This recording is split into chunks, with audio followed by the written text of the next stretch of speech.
Yeah. What are you doing, son? Okay. Yeah. All right.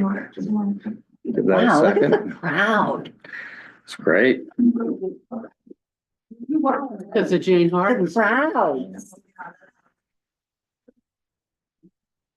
Okay, say. You can't leave now that I've embarrassed you and said that we've got a crowd, you can't leave. Okay, welcome, everybody. Just got notified that I needed to speak into the mic a little bit more. Thank you everyone for showing up tonight. This is great to see so many faces. My name is John Lohr. I'm Chair of the Millis Finance Committee. I'd like to call tonight's meeting in order on today, Wednesday, April 9th at 7 p.m. Actually, it's about 7:01. But before we get going, I'd like to go around and have everyone introduce themselves, starting off with to my left. Pete Berube. Darius. Joyce Boyaki.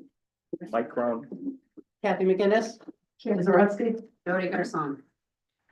Perfect. And we have Peter Underhill, who's going to be joining us via Zoom in about a half hour or so. So that's great. Before we get going on to our agenda this evening, I'd like to remind everyone that there are many ways that they can access the Finance Committee's material, starting off with your local access at home on TV. You can go through Comcast Channel 6, Verizon Channel 38. You can also go to millismedia.org online, or you can go to YouTube and watch the live streaming. And just like all the other boards and committees, you can attend in person. And we have a nice audience here tonight, so thank everybody for showing up and being here. Last, all the material that we have and that we will be reviewing tonight is available on the Millis website under the Finance Committee webpage, and you can find all that information there. And last but not least, just as I'm doing right now, if you go to the podium or if you go to the table, please be 4 inches from the microphone. Just a friendly reminder that we need to have you speaking in the microphone so it can be picked up on all the different media sources here. With that said, why don't we get going? Our representative, James Arena DeRosa, could not make it tonight. He's still in session right now. So he let me know probably about a half hour ago and we're going to try to find another date and time, probably in the fall, when things are a little bit more friendly from a schedule standpoint. Now we get to Tri-County. So let's start off with Tri-County. I know we have a few, 2 different booklets and materials. So walk us through it, please. Can you share the mic?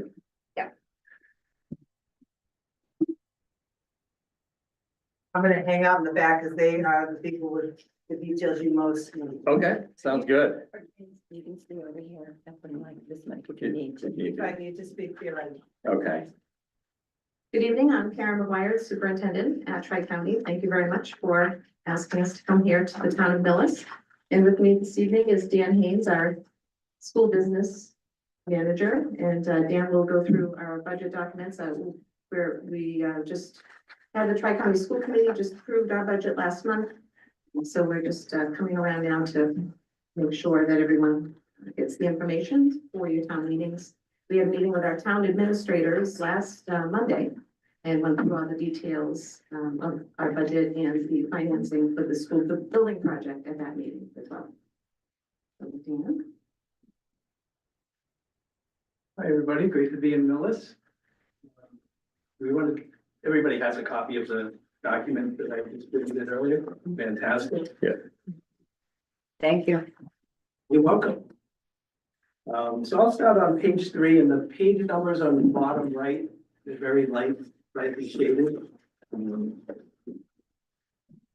This is the chapter 70 summary for Tri-County. Just wanted to quickly go through this. So our aid for this year for chapter 78 is projected to increase by $74,475.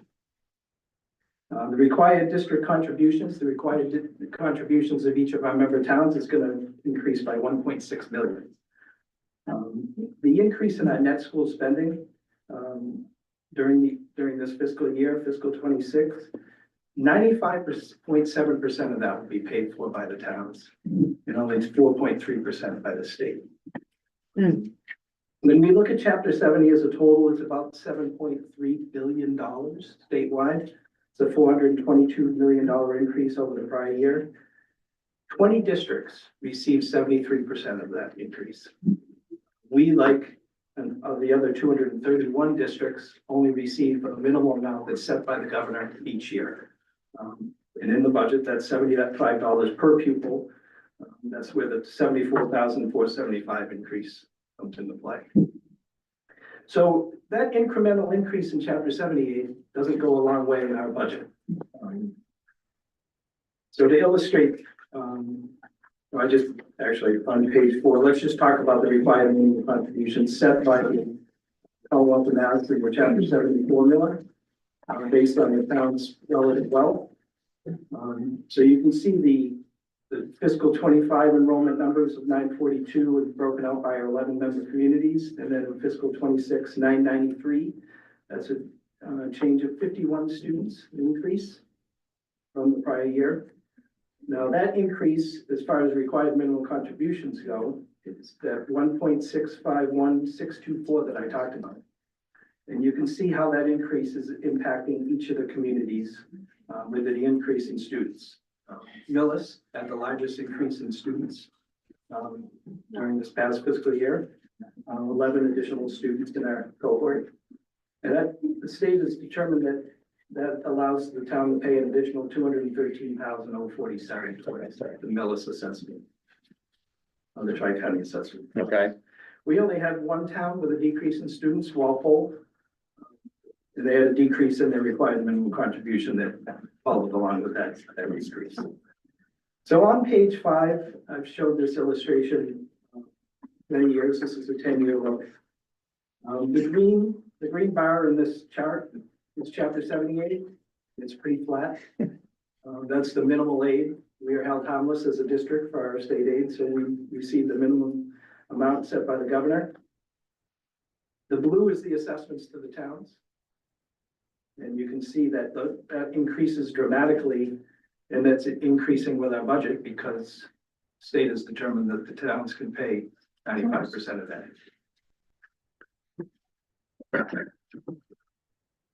On page 7 is another look at the enrollment numbers as a percentage, the increase and decrease for each community. Our largest community is North Attleboro, about 26% of our district enrollment. Millis is increased by 0.92% with those 11 additional students from 3.61 to 4.53. So on page 9, go through the revenues of the district a little bit. We had a unique situation in fiscal 24. We had what we call excess E&D. Every school district in the Commonwealth must certify their E&D as excess and deficiency, similar to a town's free cash. It was certified at $2,108,004, which is about $936,000 above what we were entitled to have, which is 5% of our subsequent year's budget, capital and operating. I'll talk a little bit about how we applied that excess E&D to benefit the communities. yeah, could you just clarify and explain E&D to us? E&D it's similar to free cash. At the end of the year, we submit a balance sheet to the Department of Revenue, Okay, and they certify our number of fund balance, understood. Is it an acronym of E&D? excess and deficiency. Okay, Yeah, it's the term used for school districts. Thank you. as opposed to free cash. Maybe they should have called it all free cash. Would have been easier. So there you see the additional state aid projected at $144,000. That is higher than the number that I talked about on the first slide because we had additional state aid that we received this year beyond what we originally budgeted. So the original budget, we budget this in January, February, and then the budget is set in June, July. So there was a change in the amount per pupil, which accounted for that difference in chapter 78. Regional transportation aid increased by 59,000. These two numbers come off of our cherry sheet, similar to a town's cherry sheet, but it's just for school districts. Local revenues, that's interest income, some non-resident tuition amounts, Medicaid funding. So that excess E and D is really generated primarily through interest earnings. The district borrowed $20 million to start the building project in January of '24. It earned substantial earnings for that 6-month period. Yeah. So that was far exceeded the amount that we originally budgeted, which led to that excess E and D. So you can see we're applying $1.5 million of E and D to reduce the assessments of the member communities in Mhm. fiscal '26. That's an increase of almost $1.5 million. The substantial increase in the town assessments is really based on the debt service. The first year of the debt service payments will take place in fiscal 2026. On page 10, our operating budget, 33,711,787. Bulk of that is that debt service payment that I talked about. We have 3 areas of increase that we've recognized as a district towards the budget. Salary increases, about 624,000 across the district. Benefits, health insurance, not sure how Millis is faring, but we've seen some double-digit increases, and we have one of those double-digit years. Millis has as well. You're not alone. So we're budgeting about 400,000 in additional health insurance costs Okay. and utility expenses. We don't have the solar array, so our electrical costs have increased. But we have Eversource, we have gas for heat, Mhm. and it's increased substantially. So we budgeted an additional 155,500 for those utility expenses. So our operating budget, if you exclude the debt, was about a $1,097,000 increase. That's 4.65%. So it's fairly reasonable as a percentage. And it is less than the required minimum contribution calculation set by the state. Mr. Chair. Go ahead.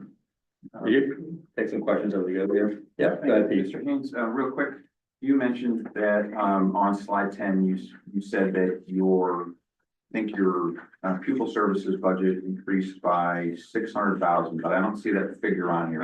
I'm guessing it's on here. It just needs to be added with something else. The 600, the salary increase Yes. is spread amongst the every category of it. Okay. Costs. Thank you. Yes, that's the entire district. All right, I'm just trying to track along. Yeah. Thank you.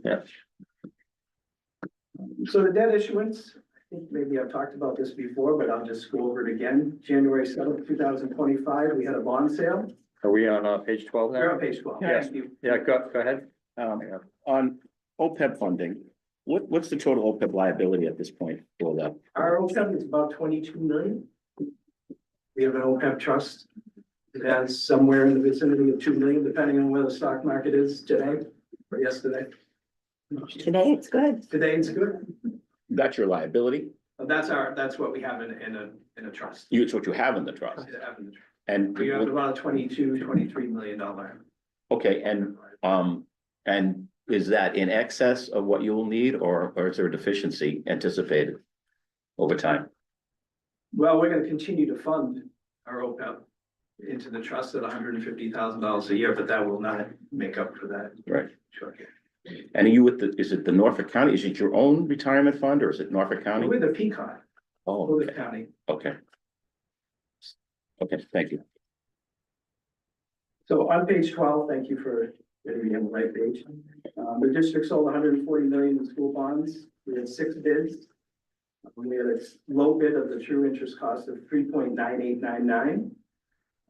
That included a premium of 3.4 million. So what does that make? We received 140 million, a little bit more counting the premium, but we'll only pay back 136,975,000. So the premium that you receive by law has to be refinanced into the debt that you borrowed. So we'll pay back less than we actually received. Saves about 8.9 million over the term of the debt from our original projections with the 4.5% rate. On page 13, you can see the actual debt service, 8,520,053. Spread per pupil back to the member communities.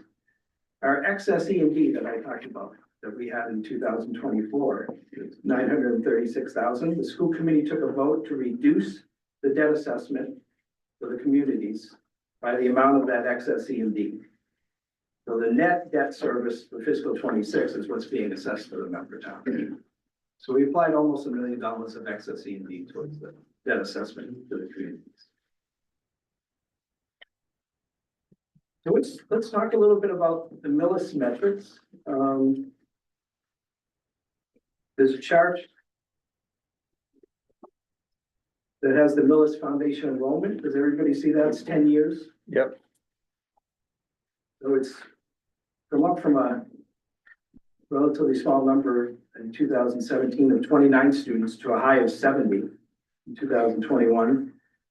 Dipped back down to 34 in 2025, and this past year, up to 45. There's your 11 student increase reflected in that chart. Just while we're on this page. Yeah. Financial, non-financial, what's the, student cap at Tri-County going for? Is it 1,000 students? It's 1,000, It is 1,000. Yeah. And will continue to be 1,000 with the new The new building. building. yes. Yeah, the enrollment for the new building is 1,000. And, forgive my ignorance, but, does that cap hit every year? Or like, are there more students trying to get into Tri-County, than you have spots available? And it's, how do the first come, first serve lottery, how does it work? Yeah, Just so, curious. so we are in a situation now where we have more applicants than available seats within the district. Yeah. That wasn't the case a few years ago. This is my 4th year at Tri-County. My first year at Tri-County, we were still taking students from the town of Attleboro as part of the district. Sort of a side district agreement, if you will. They weren't part of the 11-member community, they were an add-on. But Attleboro built their own school with 17 vocational programs during that time, so now they're in that high school, which is open. Okay. We, at that time, anticipated that we would continue to take out-of-district students because we didn't have enough in-district students to fill the seats. But the last 2 years, that's changed. We're in a situation now where we have about 250 additional applicants than we do seats from in-district students. And how are they selected? Yeah. So it's an application process. It's the students submit their grades, attendance, behavior. It is a criteria that they apply. And then there's an interview. The interview is very heavily weighted with interest, whether the student's interested, and recommendation from their counselor. And the seat allocation, if you picture the 11-member Tri-County community, which is Sherburne all the way to Seekonk, and whatever representation of students, each town has K through 8, that percentage of students would be the number of seats that the town would be allocated at Tri-County. Does that make sense? So if you take all of the students and add them up, whatever percentage of students you own in the district would be the percentage of 9th grade seats that would be available. The situation we run into, though, is not all of our 11-member communities use all of the seats that are allocated to them. We had 2 towns, Sherburne and Medfield, that were not using their seats. Sherburne sort of caught up with that. Medfield is there are more students from Medfield applying now than we've seen in a number of years. So we hope to see over the next couple of years, the whole thing even out. Go ahead, Joyce. Do you open it up, say your seats are not filled from, do you open, is it a first come, first serve for the open seats that are available? Or is it again done by percentages from each town? Like does Millis get a certain percentage that yes, if there are open seats, they can go, or Medfield or Medway? So in years past, it would be depending on how many applications. Some towns had sufficiently more applications than others, so they would have a higher amount. But this year, it's pretty evenly spread. So what we'll do this year for the seats that the towns don't use is we'll use that same formula to try to keep it even. Ideally, we would like all of the towns to use the seats that they're allocated, so that you'd be able to look all the way through to pre-kindergarten and make a determination of what your debt would look like. Sure. Go ahead. Do you know what Melissa's numbers were for the upcoming school year? Did they use all of their seats allotted, or did you have more applicants than seats There are more applicants than seats for this coming? for school this year? coming school year, yeah. The application acceptances have just gone out, so we don't know. Typically in this district, there'll be a good handful of students that apply to multiple schools or that decide to stay where they are, maybe on a sports team or meta girl, whatever. But they'll decide to stay. So that initial wave of application acceptances has gone out just the last few days. So we'll know better what it looks like in a couple of weeks. Can you share the number of applicants from Millis? I want to say like 28. All right. But yeah. And the applications though will still be open. We don't close them. Doesn't- until the end of the okay. summer. Yeah. But as of right now, it's Gotcha. Mr. Chair, can I ask a question? Sure, go ahead, Robin. Hi, I'm Robin. I'm the school committee chair for Millis. Thanks for coming. I was just listening, and can you just let me know how many, you might have said this already, so forgive me. How many seats that Millis gets? How many seats does Millis get this year, this coming year? I want to say it's 22. I don't know that it's quite, that might be 21 or 22. I have to go back and look. It changes every year depending on the enrollment. Because the Sure. class sizes go up and down. So yeah, it's in that range. So is that like average for Millis? It's about the 20-ish range every year that we get Yes, for seats? Yes, although a number of years ago, when we had very few applicants from Sherburne, from Medfield, and even from Walpole and Seekonk at that time, and Millis had more applicants. It was a higher number that was accepted at that time. So that's why you have that back in 2021, that peak of 70 students.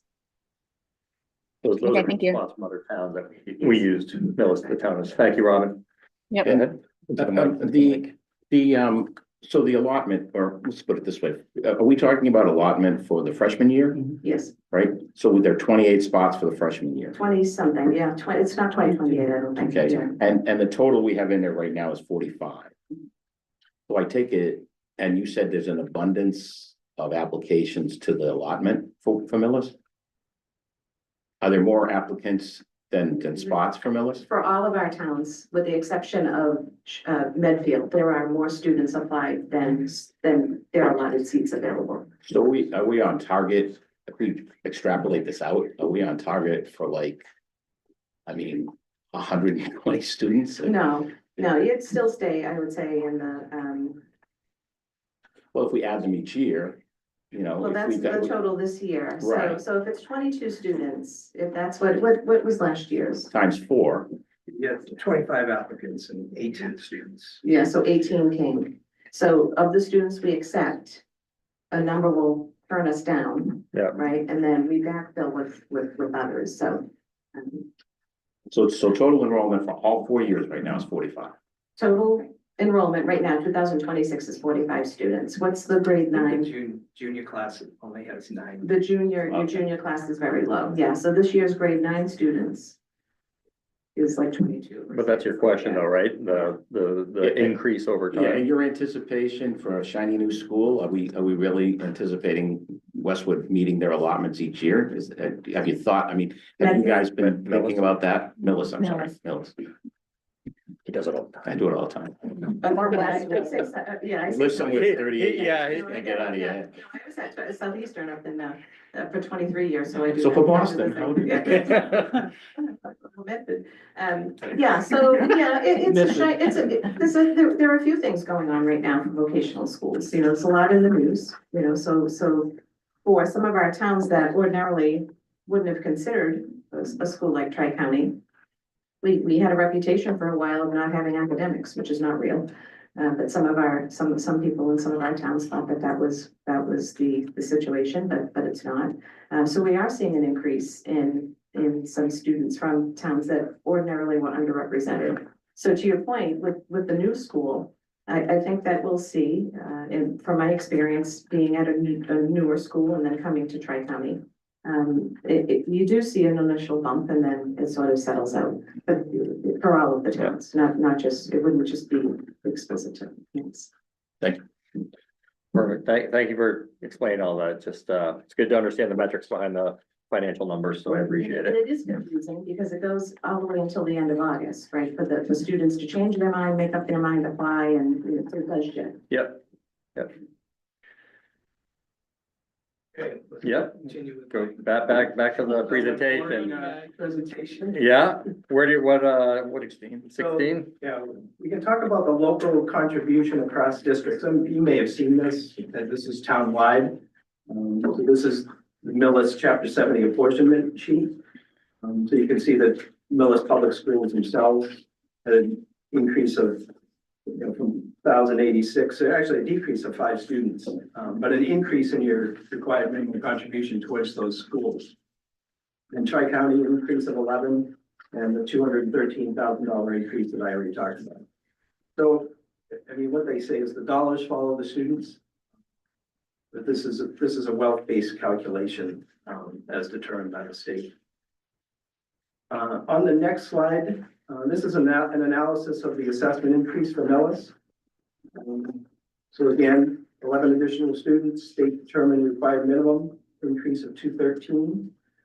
Assessment above the minimum. So we are going to assess all of our communities at the minimum required contribution within the net school spending Chapter 70 formula.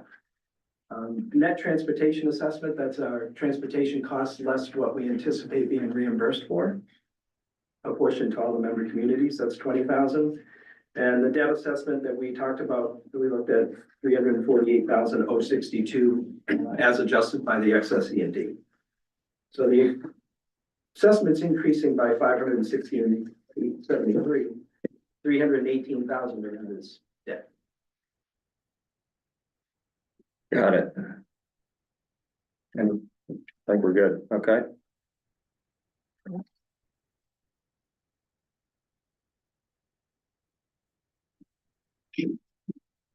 Go ahead. So a couple of other things I just wanted to call your attention to. This is the third legislative session in a row that we have had some of our, Tri-County has 16 legislative folks between communities, whether it's senators or our state reps. Yep. And we currently have, again, a bill to address the MSBA funding. Right now, the way that the MSBA reimburses vocational school building projects, you've heard me say this every time we've come here, is at the same rate as a comprehensive school, although vocational schools significantly more expensive to build. The legislation that's proposed it asks for an 80% reimbursement for vocational school building projects. Right now, with Keefe Tech and Shawsheen Votech and Billerica adding to the MSBA pipeline, it now puts 11 vocational schools in that pipeline, which represents 127 towns in the Commonwealth. So all of those towns together are asking for this legislation because it would significantly help the finances. The representatives from this area, James, of course, Irina DeRosa, and then both Senator Roush and Senator Spilker are in favor of this legislation, which is good news. But if the time when it is scheduled for committee, it's been sent to the Education Committee. We don't have a date for the hearing yet, but I will send the town manager, as I do every year, the information once we have that for you to write a letter of support if you are so inclined to support that legislation. There is also a bill filed by Marcus Vaughn and Senator Fatman to look at the MSBA funding just altogether, to do a study of the MSBA funding. So once that is at committee, again, it's been referred to the Ways and Means Committee. Once we have a date on that, I'll send that to you as well. So who knows? Fantastic, yeah. Yeah, more and more, it's, and I say too, I'm a taxpayer myself, and I'm also in a community that is looking at rebuilding a vocational school, although it's a few years behind Tri-County, so I anticipate the school I'm looking at be about $350 million. So I understand the impact from the taxpayer standpoint.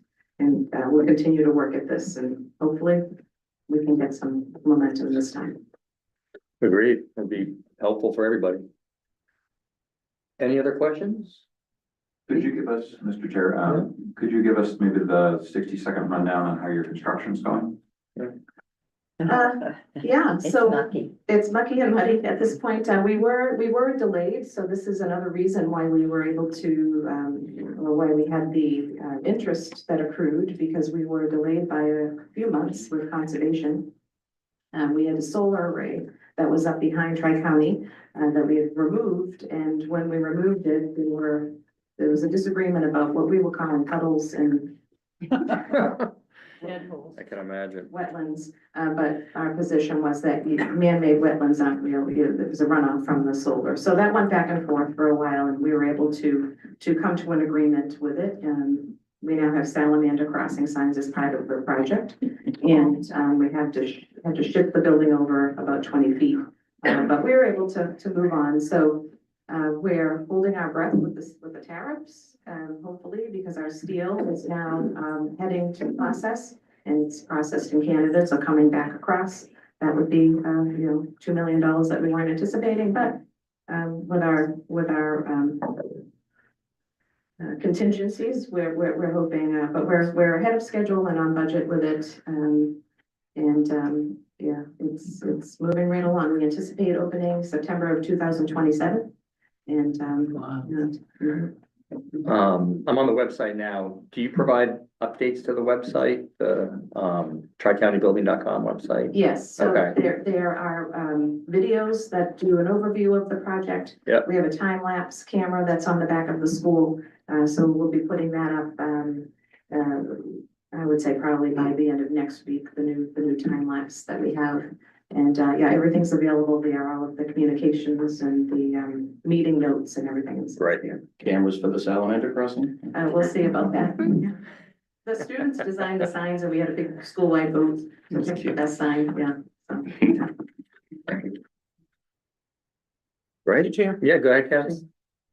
about the state reimbursement, I know you take away for fields and everything. Do you have an estimate of what the percentage is now at the state level for that reimbursement? Yeah, so it's a 52.6%, 56.2% reimbursement. I get it mixed up, but it's 6.2? but it's of what they would call, allowable, right? Yes. Eligible. So it comes down to about 33% about when it's all said and done, which is why we're asking for the 80%, because for us, that's, I think, more. So 30, what was it, 30?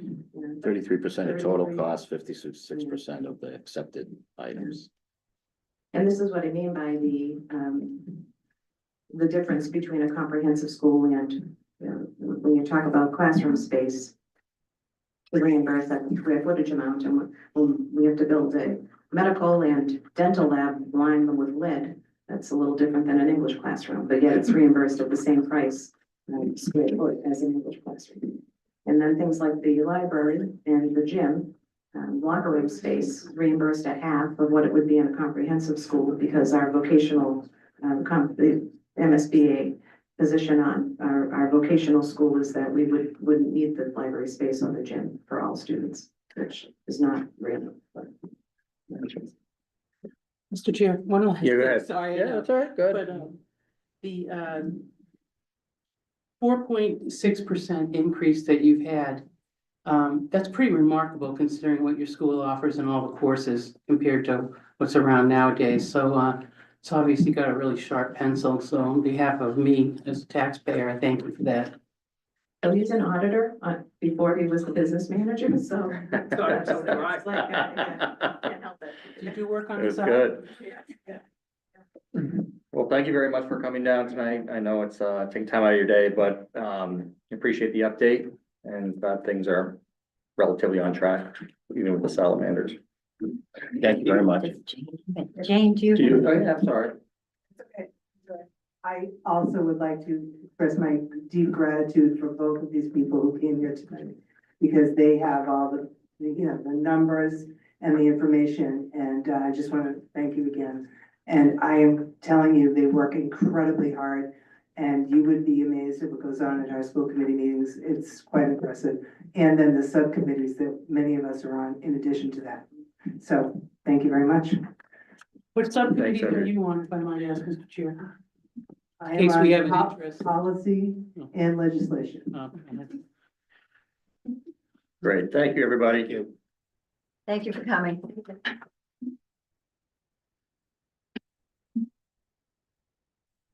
Right, to stick to the budget theme, Jody. Good night, Jane. All right. Fiscal year 26 revenue review. Thank you, Mr. Chairman. I'll begin. I just want to share some of the good news that I was able to share with the select board on Monday night about what budget is that. We can certainly get into the revenue side of it.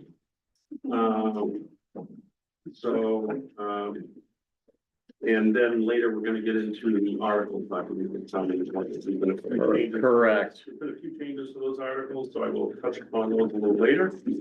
But we're going through the whole budget though right now, right? Not just- or just- whatever. Not just the revenue, but the. Yes, But yes. the whole thing, right? About the budget. Yep.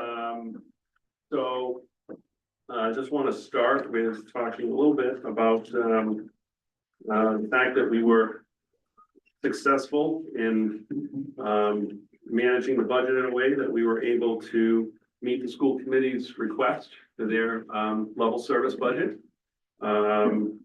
Plus an additional $72,342 above that request, equaling a total of a 6% budget increase, for the school department. So we're very happy about that. I've had a number of discussions with the superintendent of schools. I know he's here this evening. He's worked very closely with us, and we're happy to be able to share that with him upon the conclusion of our review of the budget, that we're able to do that. So on the municipal side of the ledger, with a equal 6% increase, we were able to successfully budget for one additional full-time highway laborer for the Department of Public Works. We've been working on that for a number of years. We've tried through overrides and other means, which unfortunately have not been successful. But we were able to squeeze that into this year's budget, which we're very happy about that.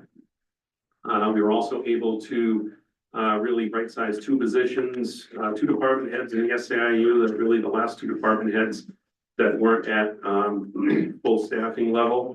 We added 5 hours to the IT director to match all of the department heads, and an additional 2.5 hours for the recreation director. And again, to bring them up in line with all the other department heads in the SCIU. Both those departments are doing great jobs. They're getting grants, they're moving their programs forward, and we're very happy with that progress there. Can I just pause for a second on the contracts? So just for everybody's information, where do we stand on all the contracts, So both all- municipal side and school? All 5 collective bargaining contracts have been ratified. Okay, So those are complete. So those are all built into the budget. okay, So you won't see any additional articles, you won't see any additional funding lines that say general collective bargaining. It's all built into the budget. thank you. Mr. Chair, Go ahead. so just to clarify, the schools are not looking at a deficit right now based on the budget that they submitted. Is that correct? It's my understanding, and again, I don't want to speak for the superintendent, but it's my understanding that the school He's has a nodding. level service budget, and there will not be any layoffs at the schools related to the budget for this year. Thank you. You have a question? So there was a 300 and some, of 342, 30,000. the deficit, that came. So basically by getting to the 6%, it gets the schools about 400,000 above the 4% mark, Okay, which is the 6% mark, Okay. which is where we're at. thank you. Again, you stole my thunder there, Mr. Chairman. I'm sorry. But You yes, can repeat it. this does include all contractual obligations. In addition, outside the municipal school caps, we were able to budget for a new human resources department, which has been a high priority for the administration and the select board. that department, as we discussed at a prior meeting, will consist of a full-time HR director, a full-time HR generalist at the schools, an upgrade of the current benefits administrator, in the municipal departments, to an HR generalist. And we'll add an 18-hour-a-week department assistant to allow the current benefits coordinator to fully carry out their new duties as an HR generalist. So that covers the entire department. We got a question on that. Go ahead, Mike.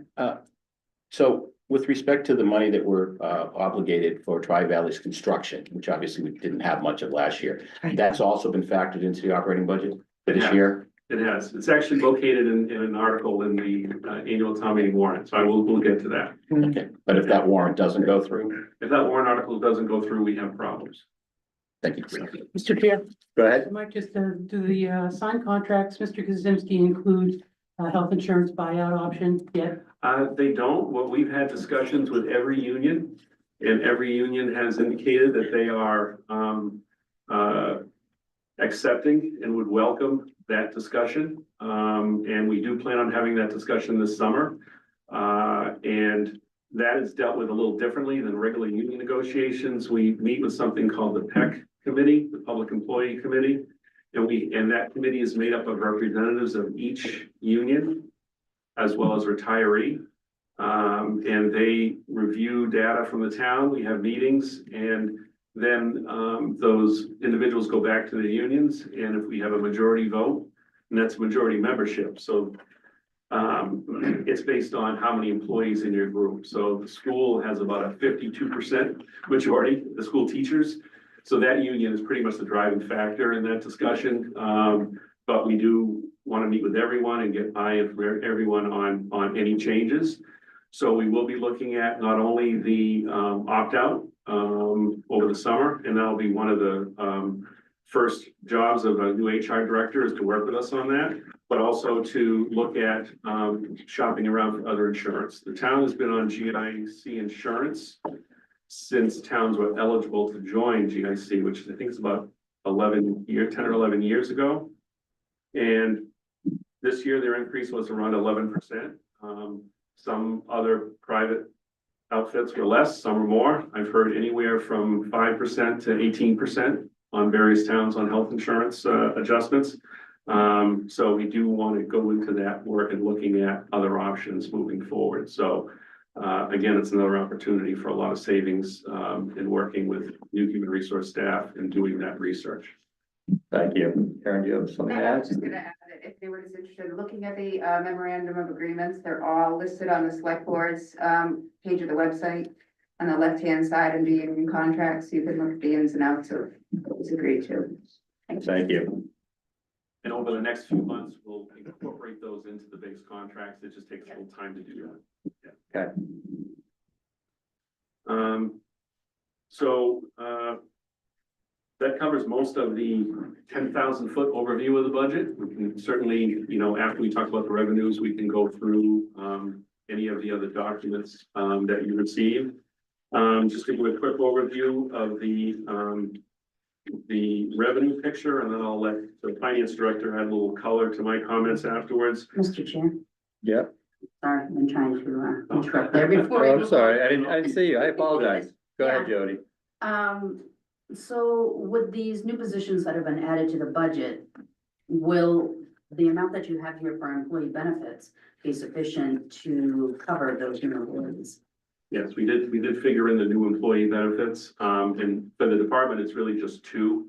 So it's the HR generalist at the school and then the HR director. So there's additional two full-time benefits. I thought that you mentioned a DPW laborer as well. Oh, I thought you just meant the human resource. department. No, I'm sorry. I mean, Yes, all new yes. employees. Yes, so that's That would be- three. Yes, there'll be three. Okay, thank you. Sorry, Jody. No worries. Thank All you. right. So again, Mr. Chairman, on the revenue, part of the ledger that we're looking at, our new growth estimate for FY 26 is $600,000.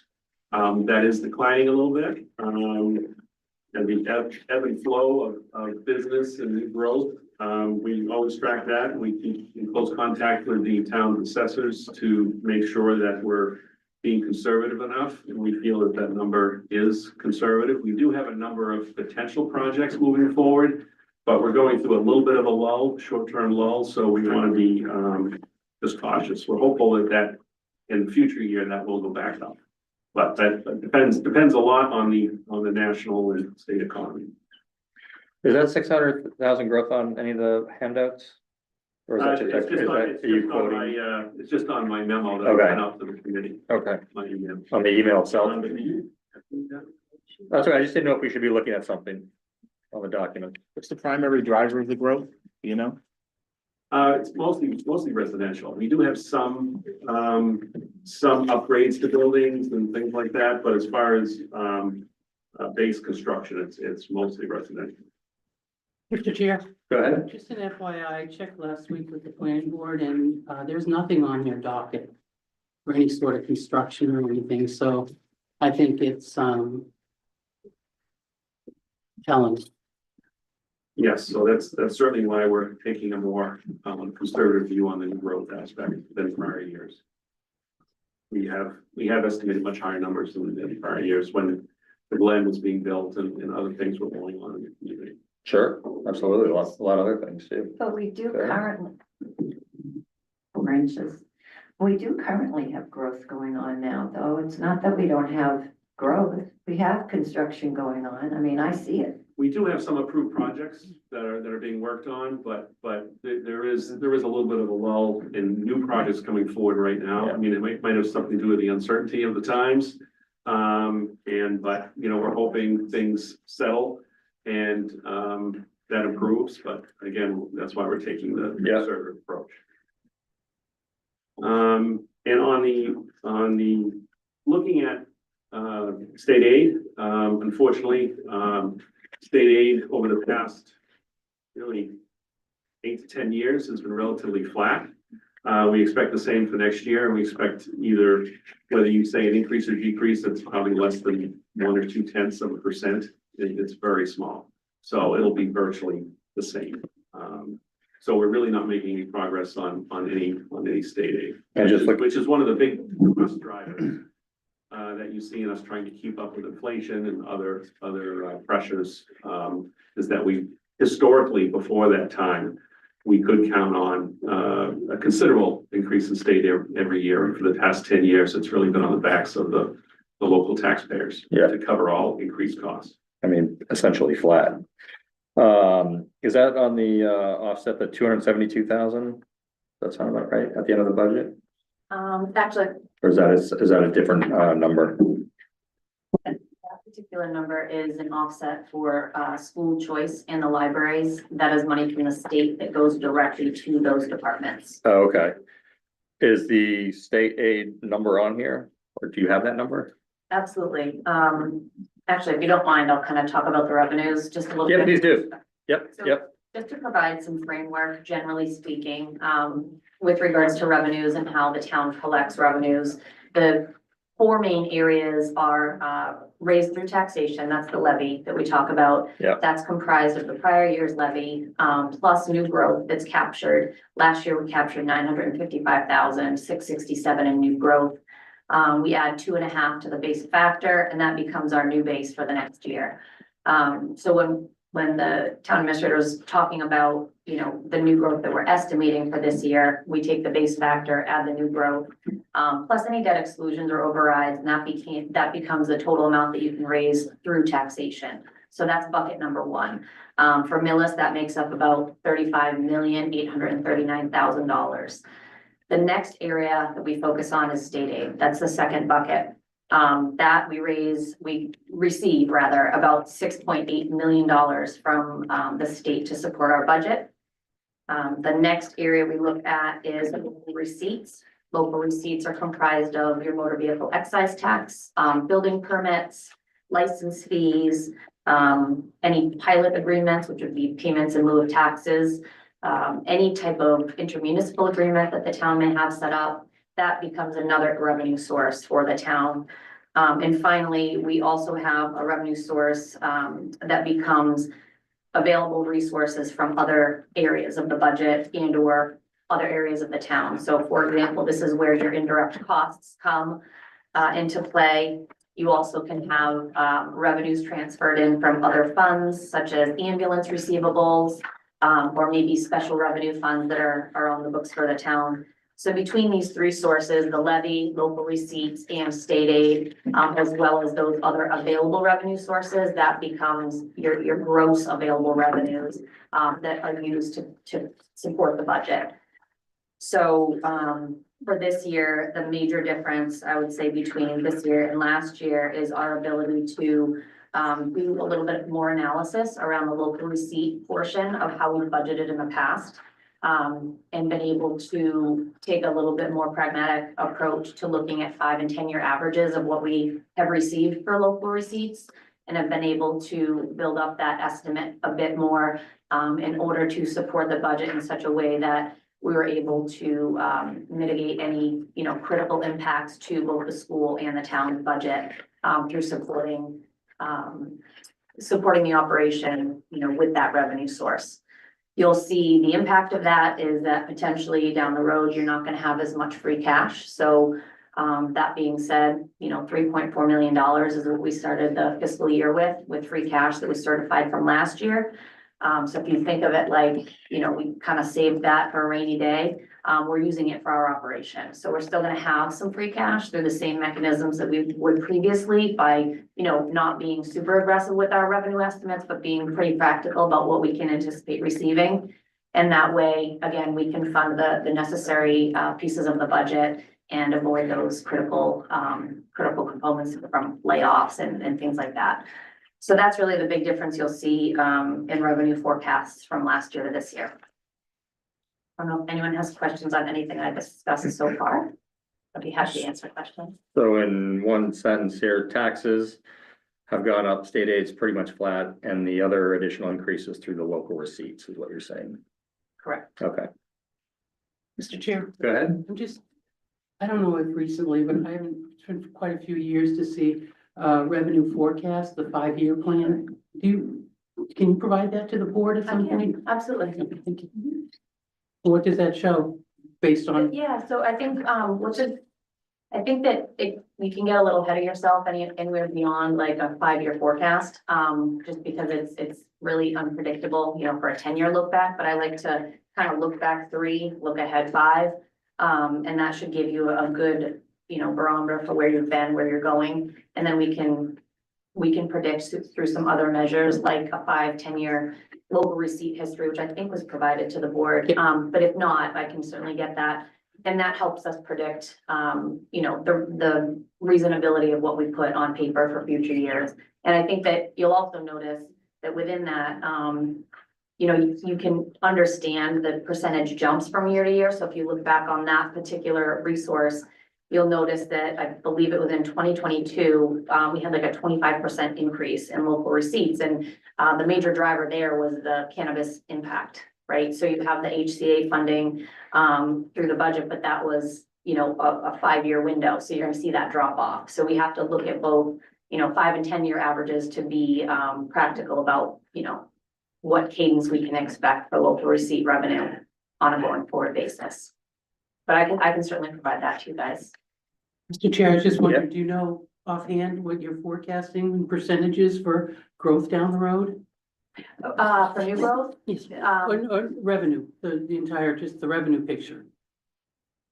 That's what you're gonna provide, the 5-year? Yes, we can provide that for sure. And it is made up of each component. So I will say that, the revenue on the levy is gonna be a 2.5, no matter what. I mean, given new growth, that'll go up from 2.5, but it will be a base factor of 2.5 over the previous year. State aid, again, we're kind of looking flat. We can do a look back, but that's kind of a pretty flat estimate. And really local receipts is the only one that I would say that we can hone in on with best guesses based on our track record thus far. But I can certainly project that out. I know the previous finance director had a spreadsheet that we would estimate maybe 2.5% year over year and say ambulance receipts, or 1% year over year in local receipts. I think we can get a little bit, drill down on that a little bit more, but certainly give a projection for revenue over the next few years. Go ahead, Mike. Could you recount for me again, how much of free cash are we putting toward the budget this year?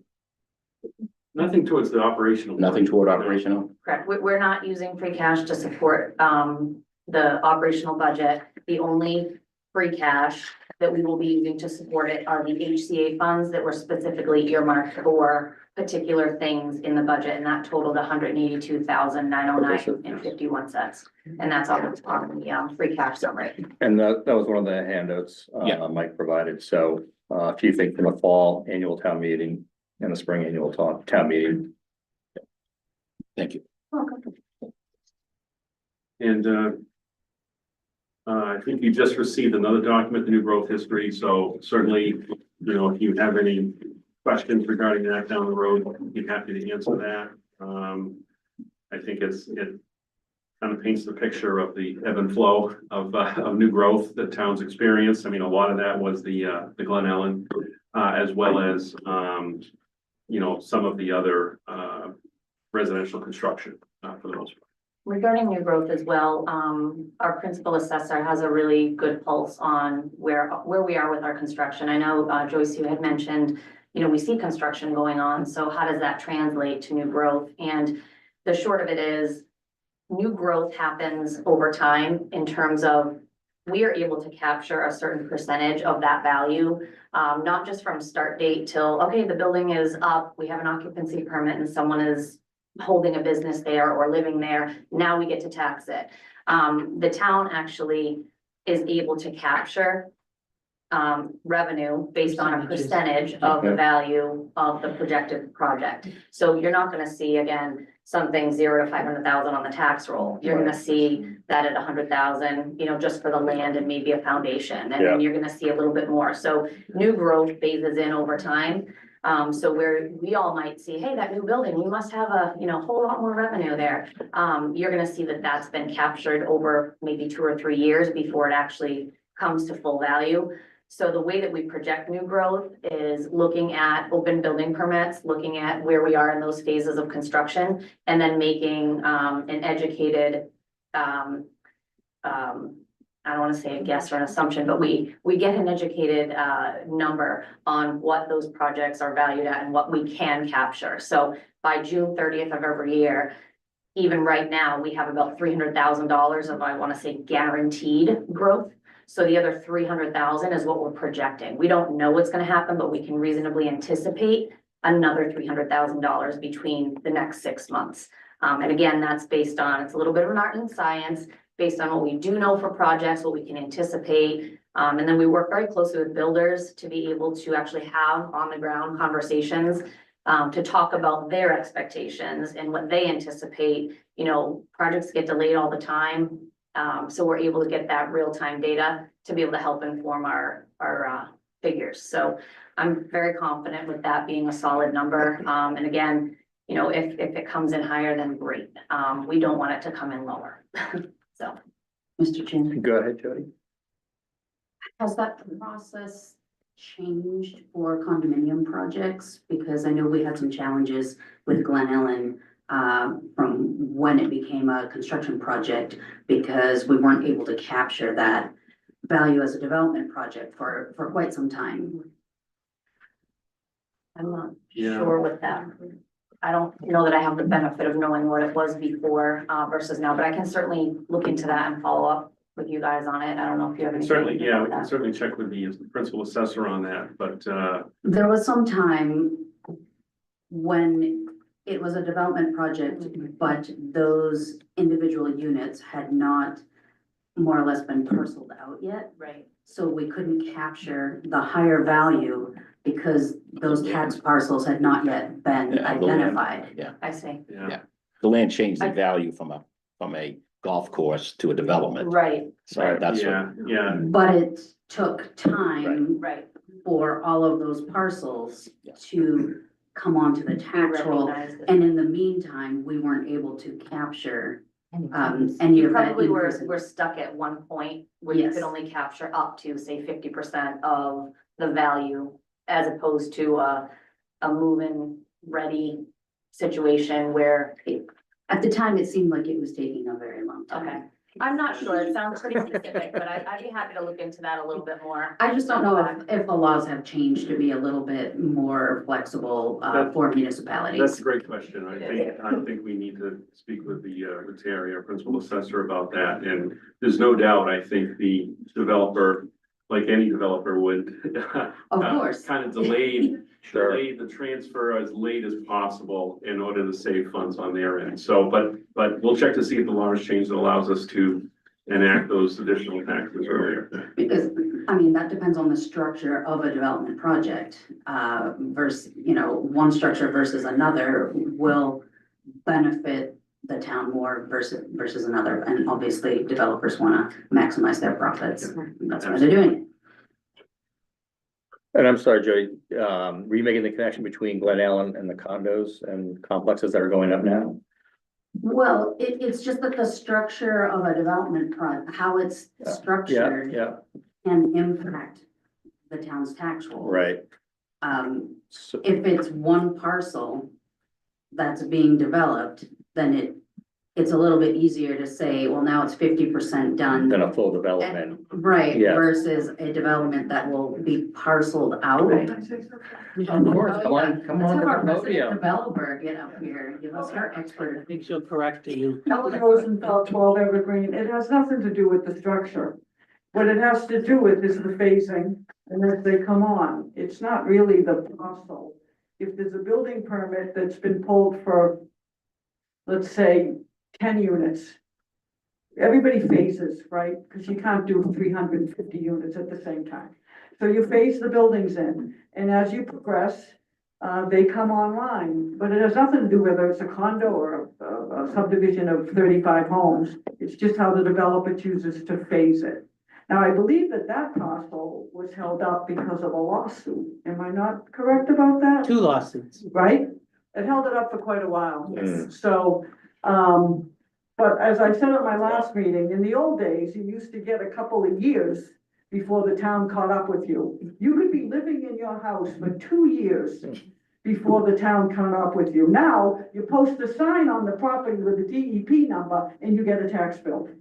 So the towns have caught up and they tax the minute they can, and it follows it through. But it really doesn't have anything to do with the structure.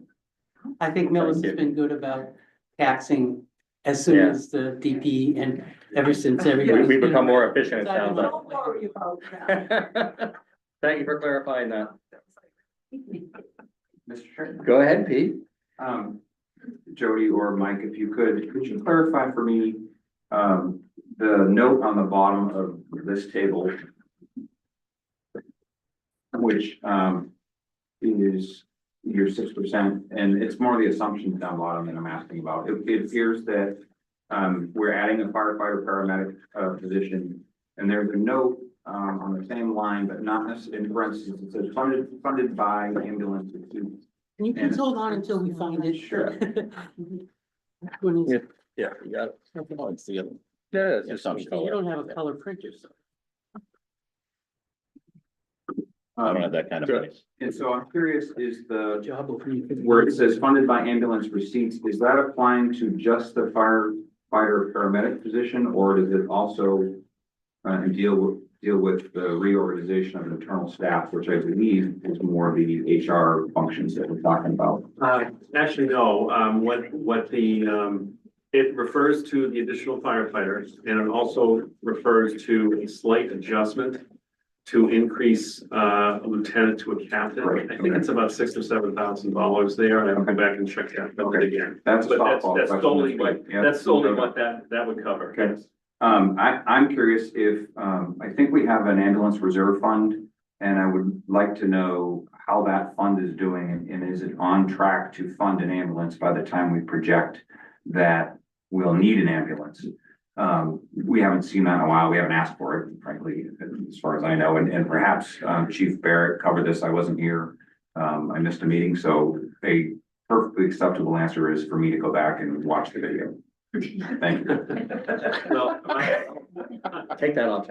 I'll venture on an edge and say it's, I believe there's still sufficient funding for that, but we will go back and take a look at that information again. I know Chief Barrett is pretty good about setting the money aside for funding those. Mr. Chair, Go ahead. speaking of the new fire position coming from that same account, are the insurance and other uniforms and everything, is that coming from that account also? The health insurance benefits that go, people keep saying, oh, that position is going to be funded through the ambulance reserve fund. But are all the other dollars that are attributed to an employee in lieu of just the base salary, is that also coming from that fund? It's my understanding that most of what that fund covers is basically the salaries. Salaries, Yeah. okay, thank you. So, So the benefits would be outside of that. I think, yeah, any additional costs, you Yeah. know, equipment, and benefits would be outside the ambulance receipts. That is true. And the bucket of funds, as I was mentioning, levy, state aid, local receipts, and then other available funds.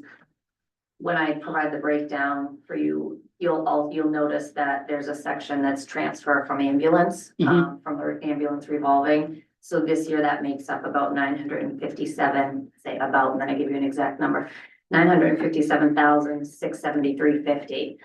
So just shy of $1 million will be coming from ambulance receivables to cover salaries, as it relates to fire personnel. Thank you. Is there any way I could just ask, or get sure, what's the income each year from that to that fund? From ambulance receipts? Right. It varies, yeah. Based on- I'm just asking what it is now. Yeah, I don't have What the it exact was numbers, last but year. I can tell you they've been going up quite a bit. The trend has been very much up. Because of the large amount of over 55 housing that's been built in the past 3 or 4 years, their ambulance receipts have been taking a much higher Okay. amount of revenue. But we can get back those numbers back to you. We receive about 60,000 a month in ambulance receivables, so, Wow, yeah. that's like 1,500 a pop if you go to a hospital. They're busy. They Yes, certainly I know, are. I know. Thank you. Yeah, you bet. Is there any other questions on any of those other documents? Yes. I have a lot of marks on my budget here. Give me a second here. So looking at the budget itself, so the 6% increase, the union contracts, the salaries increases, and in no particular order, just going down the list here on the first page, 6%, 8%. All those are factored in. What are some of the anomalies? I think I can understand, but just to make sure, so like IT administration is up 23%, and that's because of the IT position's new hours? Yes, the addition of 5 hours. Okay. That's correct. And Plus the union contract, that's all rolled in there. correct, okay. And on the, again, refreshing my memory, the negative 52% on the registrars, do you know that? So that was a decrease, from the elections.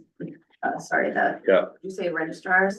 I did, and it's right underneath it too, I think, the elections. Okay, I believe, and Mike, you can help me speak to this one, there were significant funds in there due to 4 elections as opposed to the 2. So we just would reduce that and look to fund that through other means, for those anomaly years. Got it. If I may, while you're on the town clerk's budgets. Please do. Just want to touch upon the elections. There was a mistake in the elections since you received, this. I'm mistaken, the elections or the budget number? The budget. You're kidding, there was? I just Oh, want to be sorry. clear. Okay. No Okay. mistake in the election. I Okay, get excited for a minute. In the budget of the election. yeah, There was just some mistakes on one of the forms, and so it shows my recommendation and the recommendation of the select board at 19,300 for salaries of Yep. elections. Yep. That should be 34,300, which was the actual request of the town. which falls in So line, okay. I just want to clarify that. That's one of the notes I wanted to make to you tonight. Thank you for pointing that So out. you will get an updated budget form that includes that. Perfect, okay. Joyce, go ahead. I do have a question. I do have a question about the line item for the human resource. That's for two positions, right? The 189,000? Actually, it's for two full-time positions, an upgrade of a benefits administrator. And one part-time? And one part-time. Okay, because I was in the wrong business. It's not one person. No, I think go. Wrong business. Not you. Go ahead, Mike. The town clerk's budget salaries went up substantially. What was that for? So the town clerk's office, as we all know, is maybe in some bit of a flux. Yeah. Because of, we do have an article on the annual town meeting warrant to change that from elected to appointed, if the voters so choose. Also, we've been without a staff member because basically the elected town clerk left. So instead of having basically we had a full-time deputy town clerk, we had a 20-hour assistant in the office, and then we had an elected clerk that was budgeted about $15,000. So basically this to effectively manage the office, it would be a full-time town clerk. We haven't determined yet ultimately whether it's going to be appointed or elected, and a 30-hour-a-week assistant. And those are the only two people in the office. So Let's understand. basically we were able to adjust some of the other accounts because of that. I think we tweaked the overtime and a few other accounts, less need for overtime. But we feel at least until we get a determination of whether this is going to ultimately be elected or appointed, we needed that as to be able to properly cover the office. And conservation went up substantially as well. Salaries. Are they looking for an agent? 6%?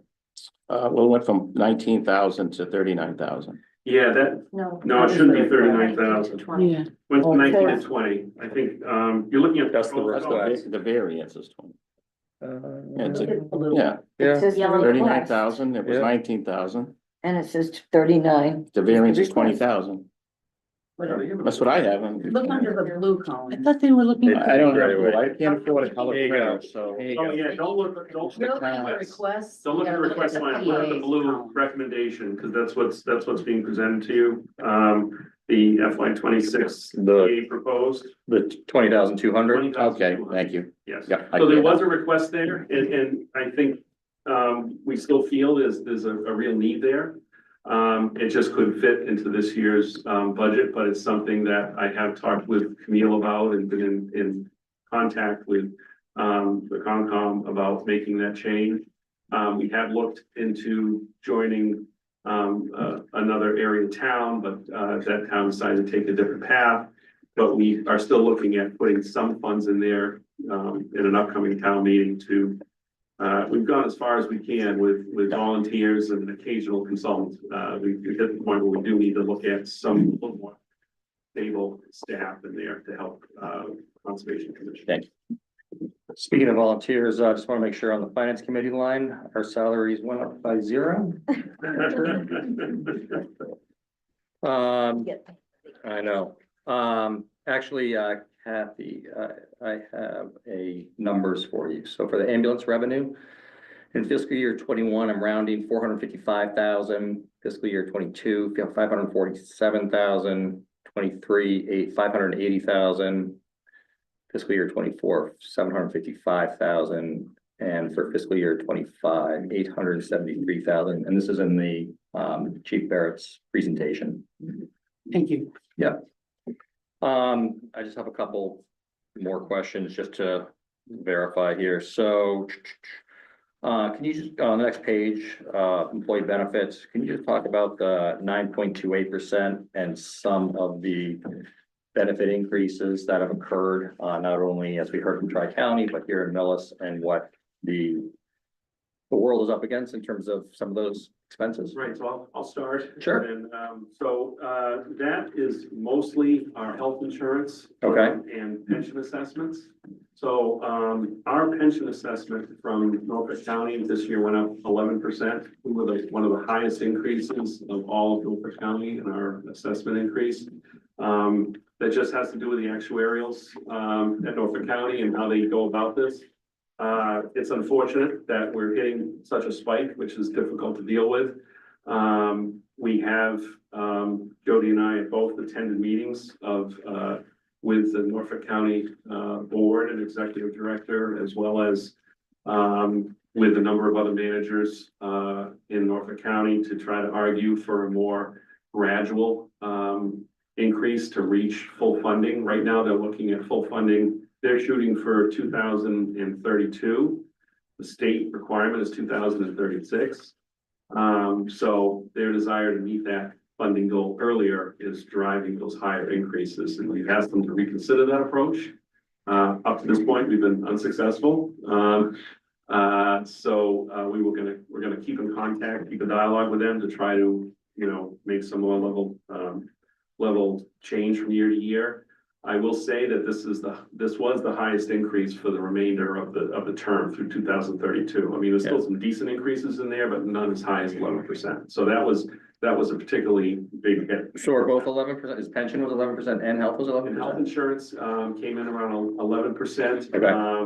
Although we looked at that and we did take a real sharp pencil back, and we felt that between that and the pension, the 9.28 would be sufficient for this coming year. But yes, it was the biggest increase the GIC has had in a very long time. Crazy. And I do want to break down this one. Oh, right.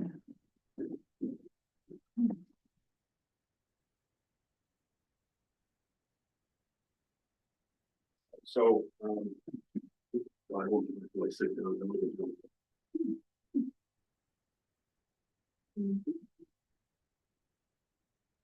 Thank you. Thank you.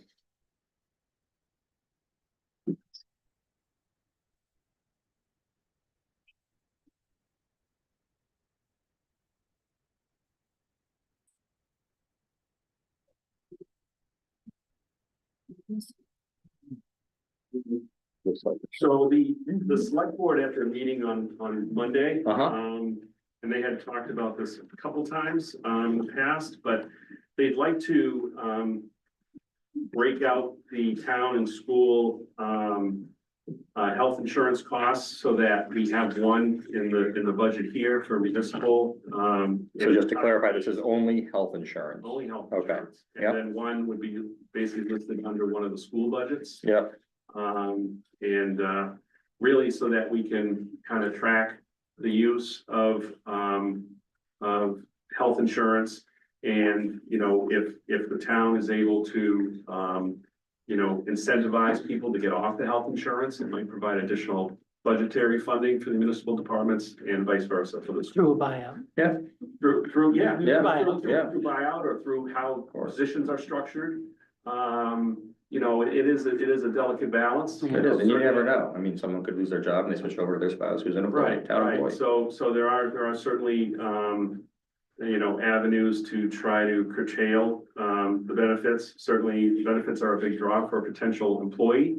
But at the same time, there's significant costs for the community, so this is something that the select board voted on to have split out, so we will get you, split out versions, again, of the budget.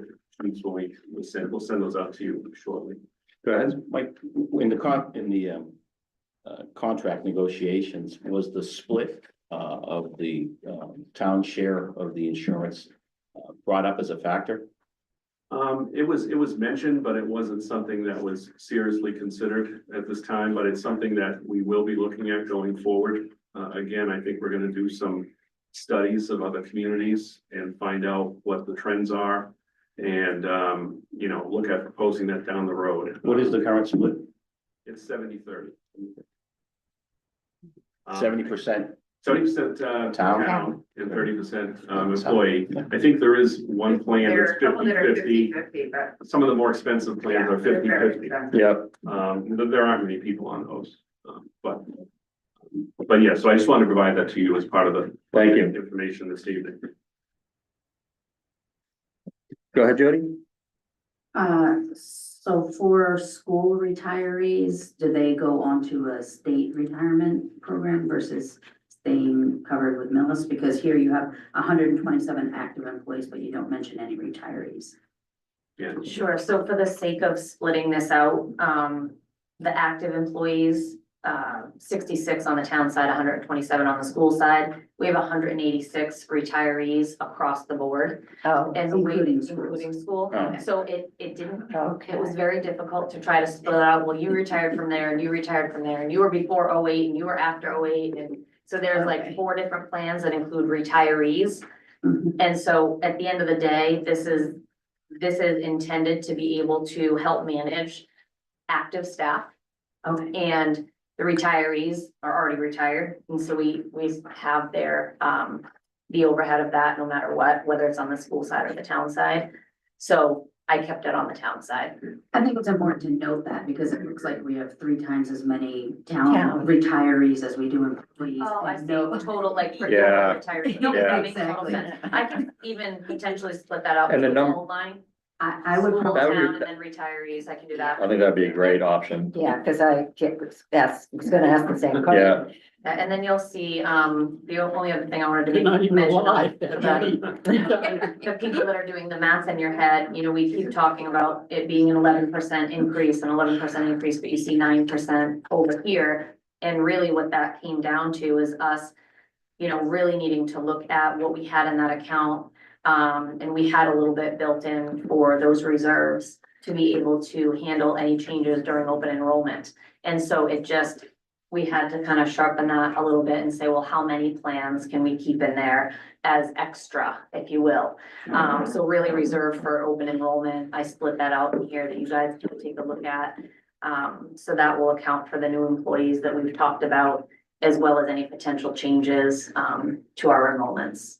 Mr. Chair, I want to Yeah. follow up on a question you had about, if a, town employee who is not on the town insurance, but a spouse or another who's allowed to has insurance, and that person loses a job, does the town employee have to wait until open enrollment, or are they allowed to come right up? That's it's a life event, isn't it? Okay, thank you, John, I Yeah. wasn't sure. Yeah, it's all right. Yeah, well, I was just gonna say, yes, that is the case. So if there's certain, events that can occur that would allow you to come on, and that's one of them, Okay, also jobs. so that could be, you know, what's going on nowadays.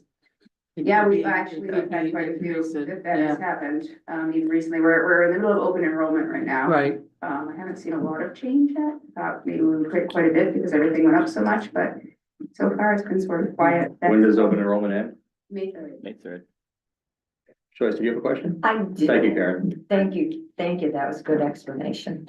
I do have a question as far as retirement, the retirees and insurance. I know that the public who works, like when I worked, I paid into my social security.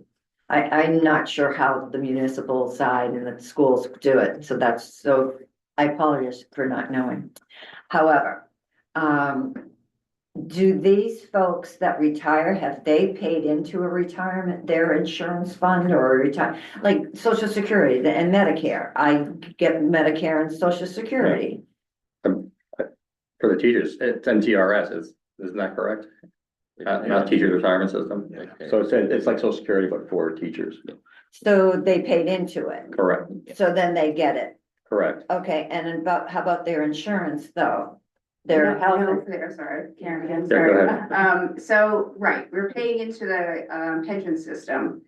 From day one when you're a full-time employee, but we do not pay into the health insurance piece of it. We don't pay social security either. No, I know you don't, right, I knew that part, But we but, do pay Medicare.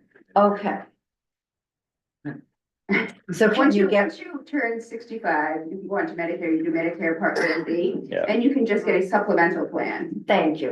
through the town, which also is a lot less than paying for the family plan. and whatnot. I think that's the disconnect I had. I was Yeah. like, okay, so Not how that it helps long? at all, but. Yeah. Once retirees hit 65, they Right. transfer over the town's active insurance to, basically our supplemental plans, and they go on Medicare.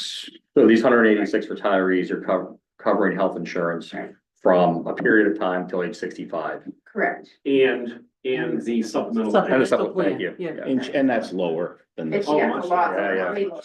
lower. But they're forced to go on Medicare, right? Yeah. Yes, you have to go on Medicare, and the GIC sends you a note about Yeah. 3 months before you And turn you have to 65 and switch over. says, hey, you have Yeah, until I this know, I did date, it. or you Yeah. can lose your insurance. Okay, so it's the same way Yeah. that the Yeah. layperson, it's just a Yeah. different way, Yep. okay. Yeah.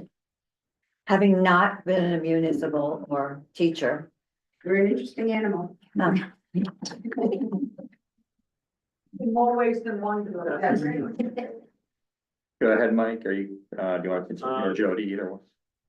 Right. You know, I don't know if there's any specific questions about any of the other budgets here. I just have a last question for myself and then whoever else on the last page. Could you just, we've kind of talked about it already, but just to summarize the difference between your discretionary and non-discretionary expenses and the increases in those two different categories?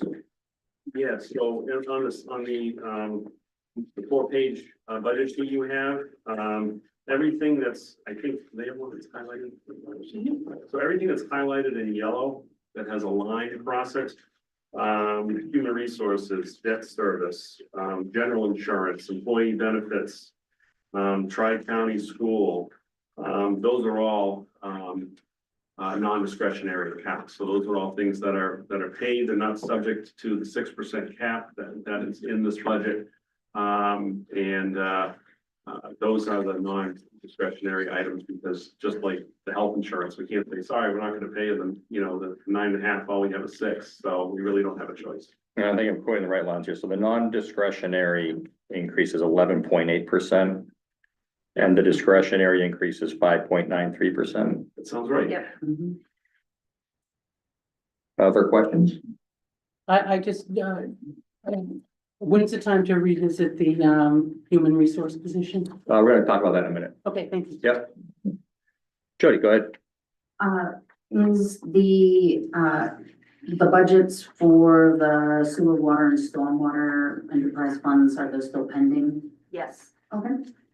Well, we should, the same, those should be available by your next meeting. Okay, great. I'm just curious why they're not here now. At such a late period in the budget process, Mr. Chair. Yeah. Well, it's been a process. We've been working with, you know, trying to figure out the extra employee there. Yep. We were looking at other aspects of that. We have been working with Mr. McKay, and I think it usually is among the last ones, just because of our processes. It's one of the last budgets to come in. Okay. Like I said, we're hoping to have that. So we have a meeting next week. We should Yeah. have it by next Yeah, week. and we'll have it for the select board's meeting Monday. Okay. So, So- Tuesday, sorry, select board's meeting's been moved to next Tuesday. Next day, so that it'll be ready by that day. I have a follow-up. Please go ahead, Jody. When you send over the revenue projections, could you also send over the debt service schedules?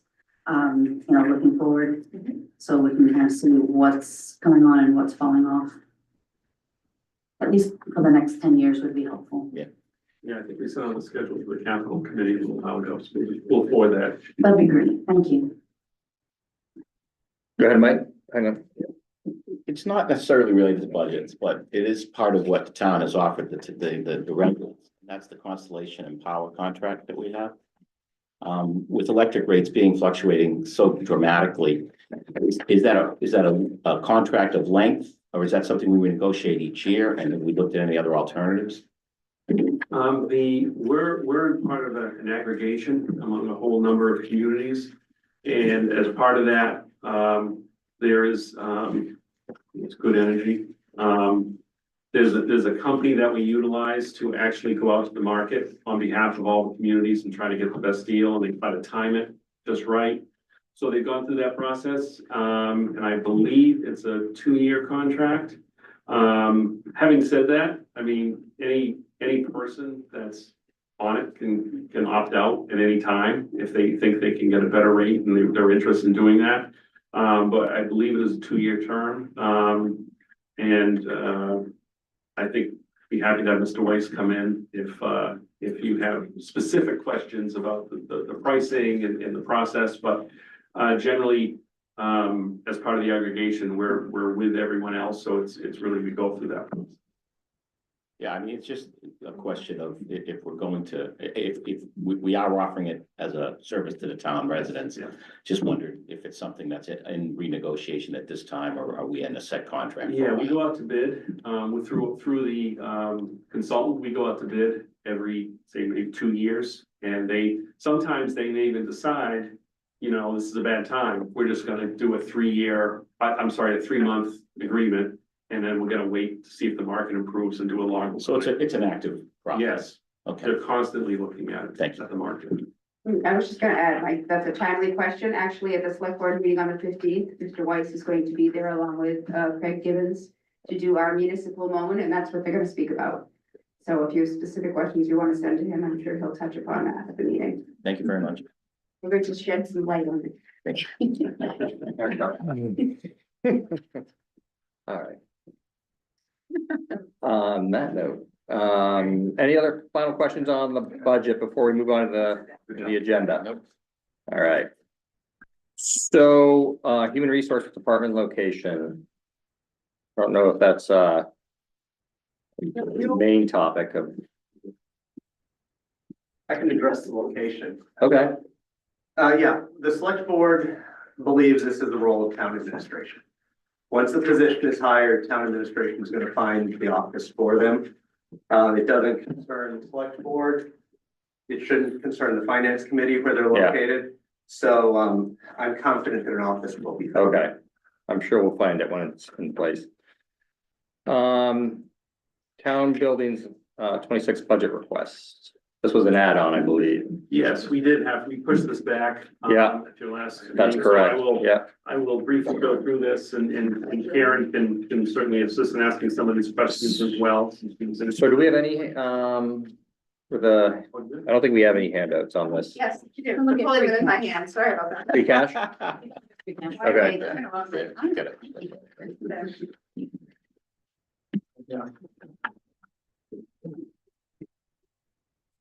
What happened to the 48-hour advance? That's a fluid process.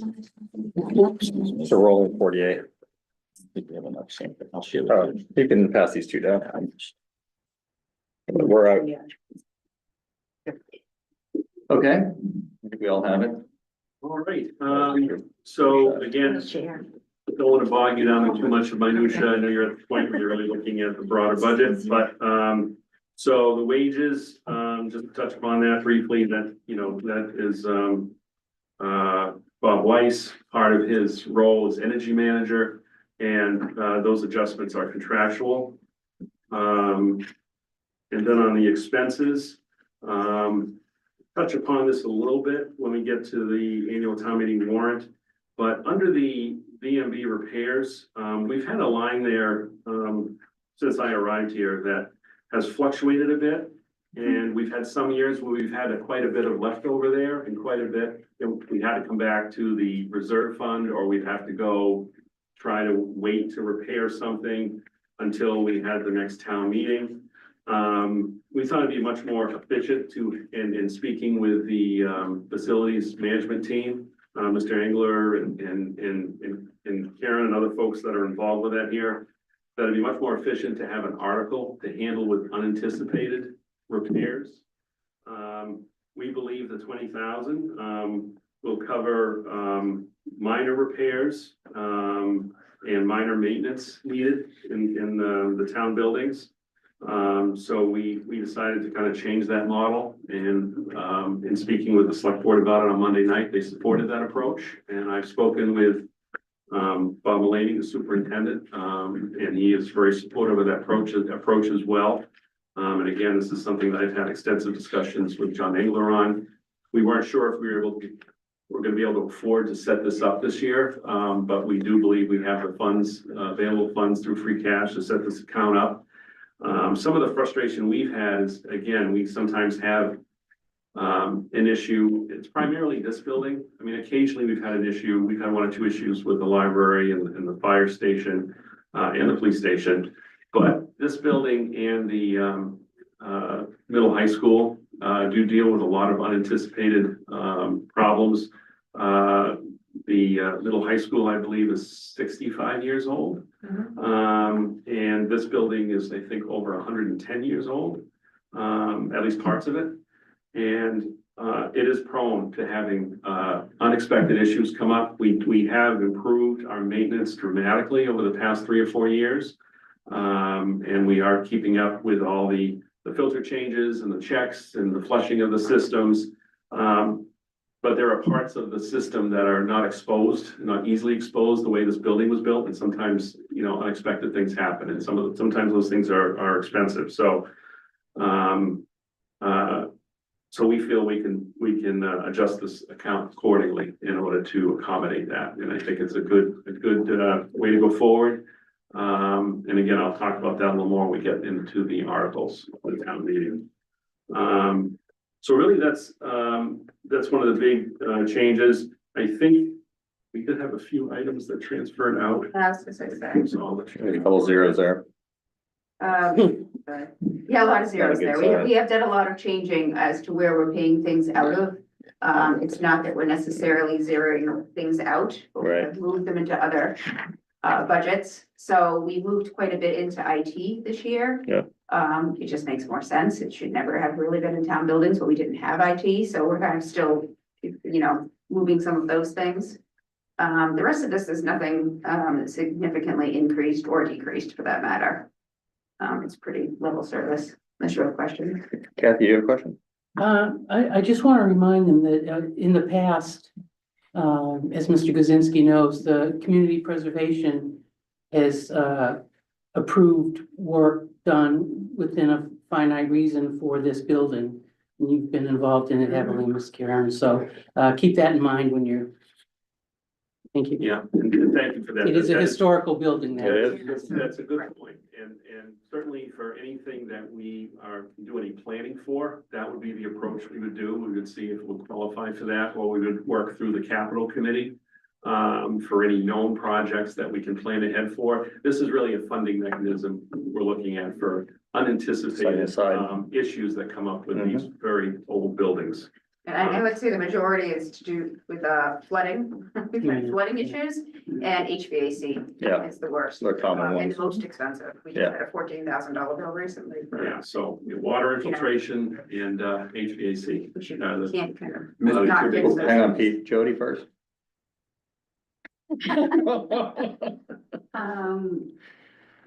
Why is library electricity in this account versus over in library? That's been there for quite a long time, since before I started here, and some people have asked, why do we don't move it?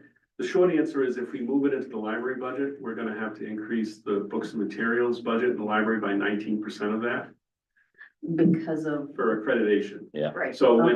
whatever the library budget is, 19% of it has to be books and materials to stay accredited with the state. and so that's a state law. It's a state So law. even though electricity and utility costs have gone up substantially, they're still keeping that percentage the same, Yes. just making that point. And that's an electrifying answer. Let me just jump in. I don't know. It's open mic. night. Anyway, It is open mic. I think, yeah, it is. On, this might be for fiscal year 27. Have we consolidated the utilities from the other departments yet or A not? good question. So we Yeah. looked at that as well, and we had a lot of discussions about that also with our new finance director. And we decided to leave back up the bus here. The electricity piece, we pay all of the electric bills in our office. So those all come through us. However, the line items are for the particular budgets, for the particular departmental budgets. And that's just so that if we ever want to take a look, we can say, hey, you know, this is exactly what the fire department is costing. Yeah. You know, it's just easier to separate it out that way. We did have a discussion with the chiefs, the other day about perhaps paying all of that, through our office and kind of maintaining that. It's still a little bit fluid. We haven't decided, you know, kind of what makes the most sense, but. That's not happening though for fiscal year 26. Big set. Yeah. Quite a bit. So we didn't move electricity, we didn't move heat and fuel. Yeah. No utilities. No utilities, but we basically, everything else did Yeah, get moved. okay. So, Mr. Chair. Pete Ruby. Just, on that topic, and I do have another question, but on that topic, you know, when you're looking at enterprise-wide across buildings and having them in one budget, you tend to, your conservation efforts and success tend to go out the door. When you don't, when the departments don't control their budget, they're not as concerned with turning the lights off. And Good point. Just having a good So that, energy. yeah. I agree with Very that. good That's the point. biggest argument. That is the biggest argument, to keep them in their different Accountable. silos for tracking. Yeah, So I think if we were gonna centralize them, we would need to have someone to have the allotted amount of time to review those on a monthly basis to make sure, but it is. Superintendent loves doing it, and so does the chiefs. Yeah. Other things like, you know, pest control or trash removal, you know, we find efficiencies by, you know, partnering with the other departments, but you're right. And I did have a question, Jody's done. Okay, sure. Are you setting, yourselves up or the town up for either a large or potential reserve fund request or competing for free cash, capital expenditures by reducing the maintenance and repairs budget by close to $100,000? We actually reduced the, repairs budget by 60,000, from the, I believe, from the current budget. I know there, actually, no, you're right, 80,000, It's sorry, 80. 80,000. I asked for- I always ask for 100. So basically, as I mentioned, these repairs, there's a ebb and flow to them. So some years they're very low, some years they're very high. You mean, either way, we would need to do the repair. If it's, say it's a major repair, we need to do the repair. And there have been a few years, I don't know if you recall, we've either had to come back to the finance committee to ask for some reserve fund transfers to handle these emergency repairs. Or we've tried to wait until May when we can do the interdepartmental transfers at the end of the year. So I would say on this one, I think oftentimes we end up having money just sitting in here. That was gonna be my next question, like for 25, the adopted numbers, did you execute all of that $193,000? No. Okay, so. Sure. go ahead. The other reason, as you get to the warrant, not to spoil the surprise, but there is a $300,000 fund for building repairs that basically replaces this. And that fund rolls over year after year, so if we don't use, we better not use, Yeah. say that again. Yeah. $300,000 in the first year, that whatever's not used carries over, so it's a better way to budget for it.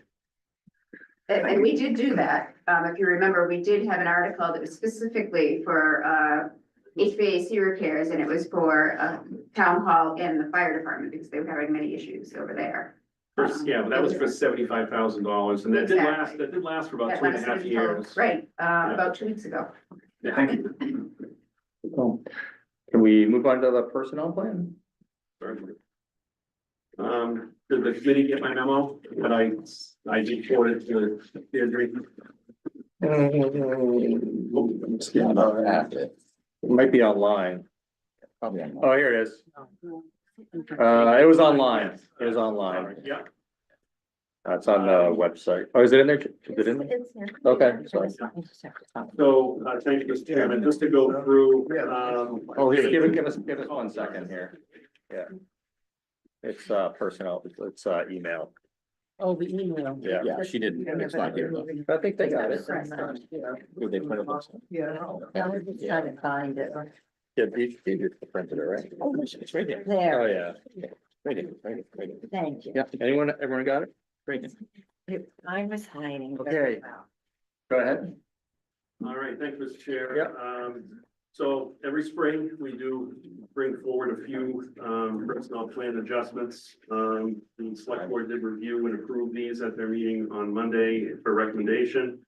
Really, the task with the personnel plan and its updates is usually related to adjustments to collective bargaining units, their agreements, and trying to keep the compensation and overall treatment of non-union employees somewhat equitable to those that are protected in collective bargaining agreements. Certainly don't want to punish those few people that are not in those unions. So with that in mind, Just want to talk about, the 6 changes. The first one is an adjustment of the steps within grades 11, 16, and 17. So that right now, there's the changes, one year might be 2.3, the other year might be 2.8, it might be 2.7. It's really all over the place. And we thought it best to streamline those. And we are trying to do that in the collective bargaining agreements as well. So that they're a flat 2.5 for each step.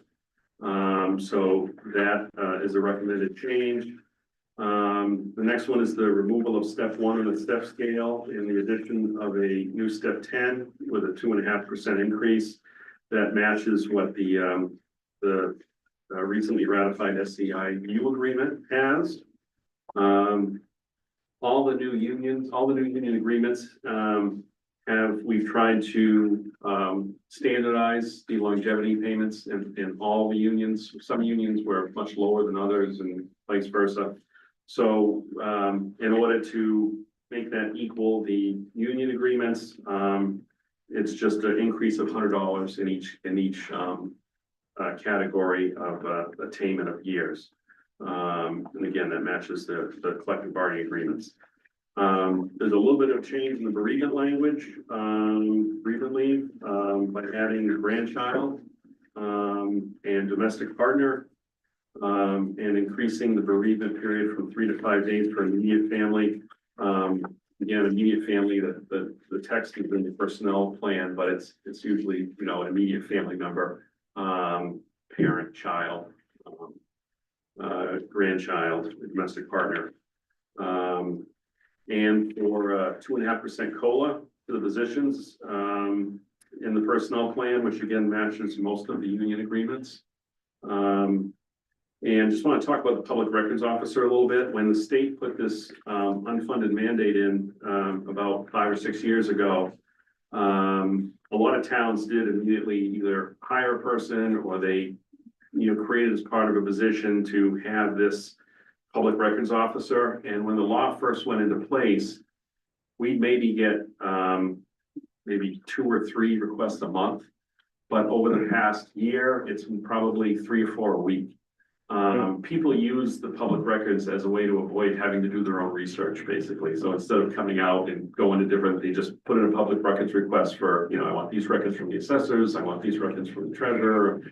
And so someone has to spend a considerable amount of time organizing and tracking down this information, and it is a considerable time sink. So we'd like to add a yearly stipend of $5,200 for a public records officer position. So those are all the changes in the personnel plan that are being proposed for this coming town meeting. And again, they're pretty much all in line with the union agreements that were recently ratified by the select board and the individual units. Mr. Chair. Go ahead. I was reading that report that the column that Center sent about the need for human resource. And it says in it that, and this might be the document you're talking about, the personnel director shall summarize his activities annually in a report which shall be published in the FinCom report. Have we gotten that, or is? You have not received a formal one. It's really a matter of bandwidth and time. So it's not something that, It just says in the report that this is one of your town administrators And requirements, so. unfortunately, there's a lot of tasks written in there that because of the changing needs and times are very difficult to maintain. And again, that's another reason we're trying to not get too far behind on the human resource end of things. There are, and I don't want to speak too much of it publicly because it's, obviously, we have concerns that we're just, because of time constraints, we're not keeping up with everything in the public and the human resource realm that we need to be. I think Mary Carney maybe touched upon some of that when she spoke with you recently, but there are things on a regular basis we should be doing, and there's just no time to do it within the time constraints we have currently. To be quite honest, since I started here, a lot of the functions of this office has really been understaffed. We've been trying to do as much as we can with the staffing available. And we've tried to keep up with the increasing demands, not just with human resources, but with other things. But The current model we have is just not sufficient. Yeah. So, Mr. Chair, I'm just wondering regarding the FIOA, what's it called, the one you requested? like the public records law? Public records law. If you could provide a brief synopsis of the, because if it's a $40 an hour position, that's 130 hours. Is that, and last year, it was, I heard other towns have said it was a election, so you get a lot of questions about, on what the election result, like you said, Yeah. doing the homework for someone. Just a summary about where, I mean, do you send it out to the department that's concerned Yeah, and so what then, basically happens now is we have a public records, email for the town. okay, I saw that, So I yes. think we have that advertised, so people basically send their request through that.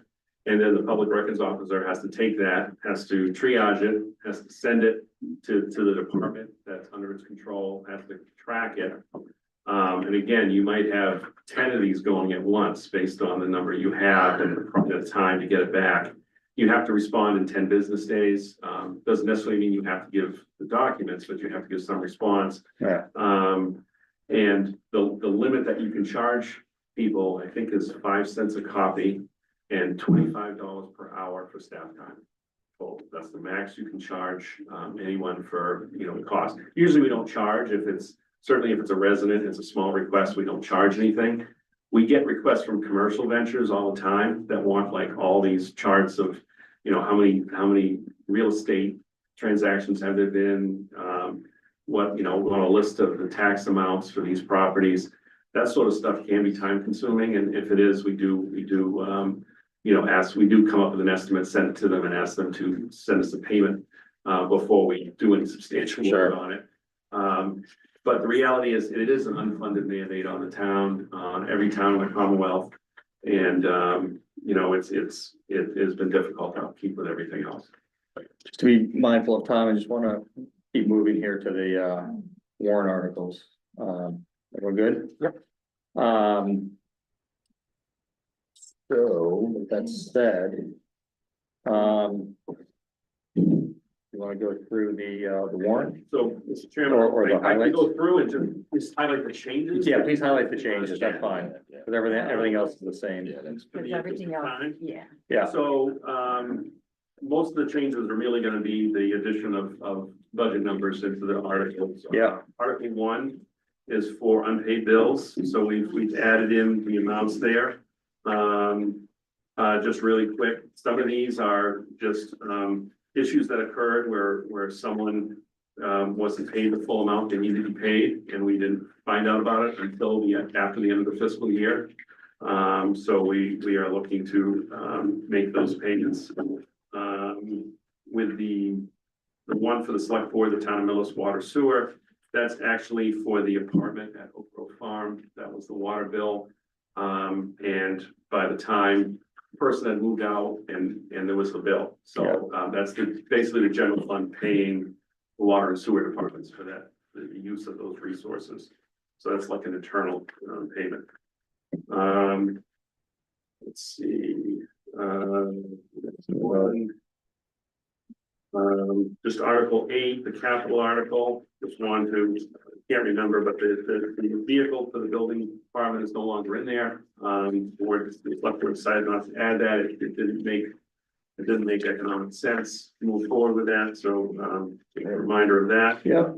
That takes us to Articles 10 and 11. Mhm. Article 10, spoke about this a little bit earlier about the Tri-County debt payment. So that is not in the operating budget, that is here, we paid out of free cash. The amount is not that high. I believe the amount is around 350,000 roughly.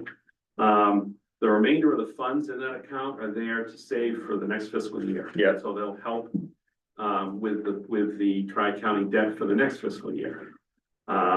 So basically what we did is we just made sure we had a little buffer for next year on that liability.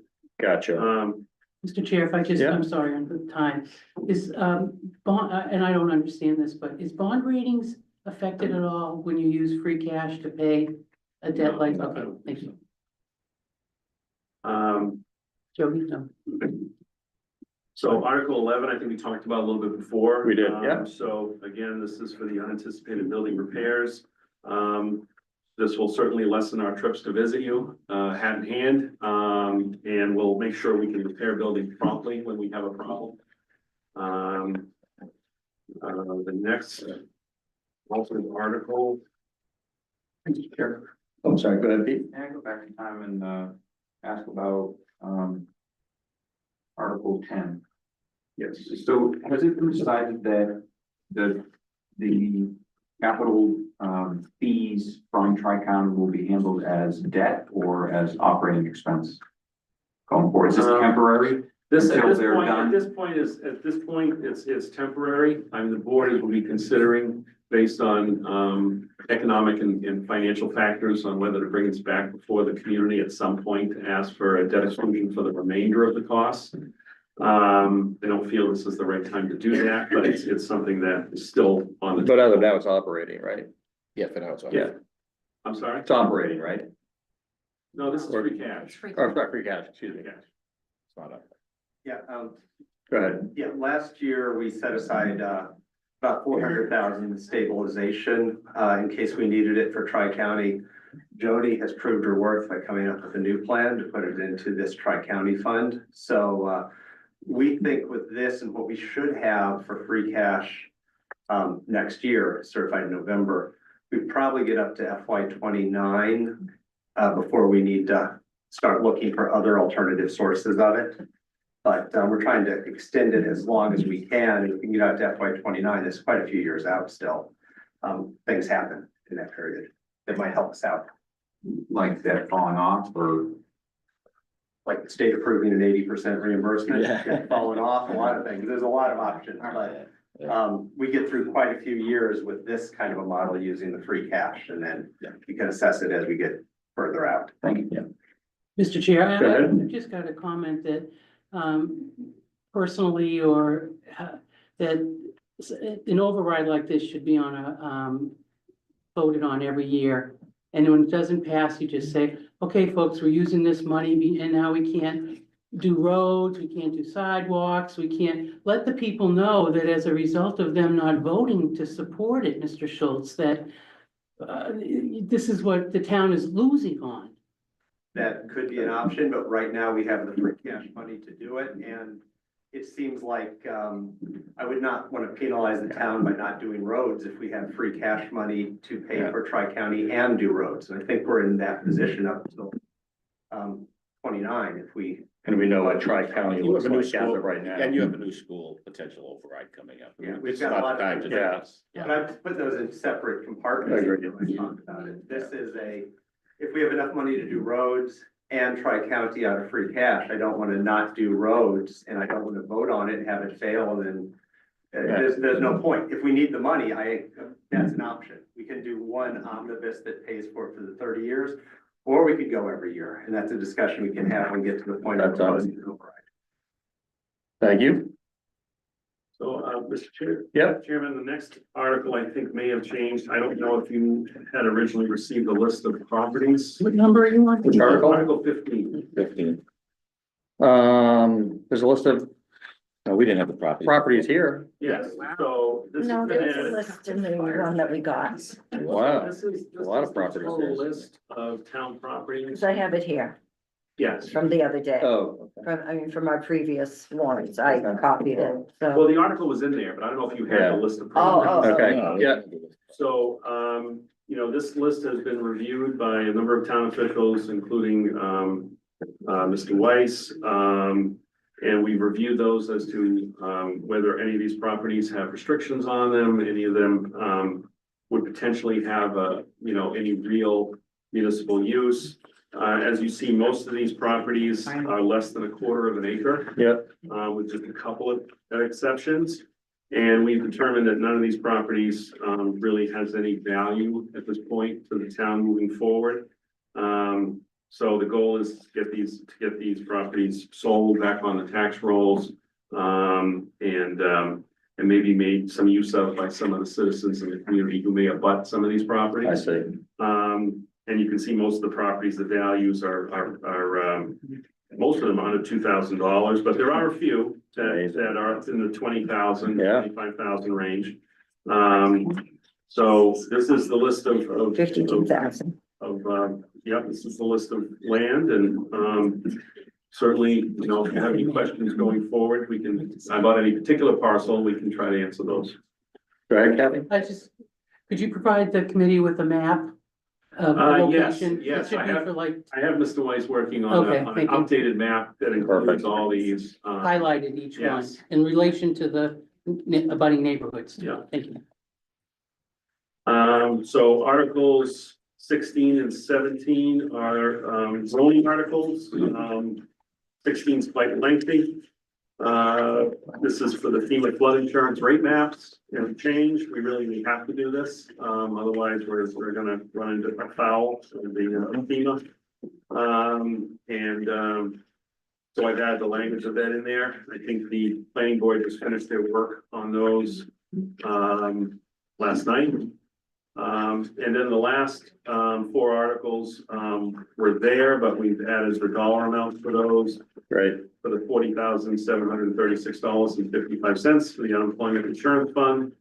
300,000 for the section 111F injury leave indemnity fund. 50,000 for the other post-employment benefits fund, and $100,000 for the stabilization fund. We did check, you know, our stabilization fund, and right now we're about $400,000 over our recommended 5% base. So this would bring us 500,000. Yeah, if we could get the most recent numbers for the stabilization fund, and with the market going everywhere. It's gone up, it's gone down, you know, so it'd be good to have that final number. Yeah. Go ahead, Judy. Also, do we have any plan to have the planning board in to discuss, Articles 16 and 17, or should I just reach out to them directly? I would reach out to them directly. Through the chair. Yeah, the flood zoning one, I think is state mandated language anyway. Yeah, it's just, we haven't had any discussion of these warrant articles in this forum. True. Mr. Chair, I had someone ask what happens if their property becomes floodplain because of beaver dams. Okay, There's every scenario out there. no, it's not. Any other final Sorry, comments? what's that, Madam Chair? I think I can answer that, because I have a beaver problem. We all have beaver problems. Get those gunshots. It doesn't work that way. Floodplains are developed by the state, takes them years to develop them, and they go up, and then they map it all out. So if you have a temporary puddle, it doesn't go on any map. So it doesn't work that way. What's the length of temporary? How long is temporary? If anybody needs one. Oh, you do? I absolutely, Maybe you but can it's not put it on the even list. anymore, you can't trap them. Yeah. Yeah. It ended, I think a month ago, what are we in? It ended a I'm month sorry, ago. Mr. We looked Chair, at it thank again you. in the fall. Okay. Good add on there. Mr. Chair, Go ahead, Pete. I would ask that the planning board do come and present. I mean, if we're gonna vote on it, I think we should discuss it. Okay. Even if it's for 5 minutes. Mr. Chair, you all set with me? I am. All right, Thank you. very much. Mike. No, Thank you you. can't go home. Well, the human resource job. Oh, yeah, actually come back, Mike. Sorry. They thought. You're right. No, that was a good call. What's your question for human resources? Let me just get to that page if I might, Mr. Chair.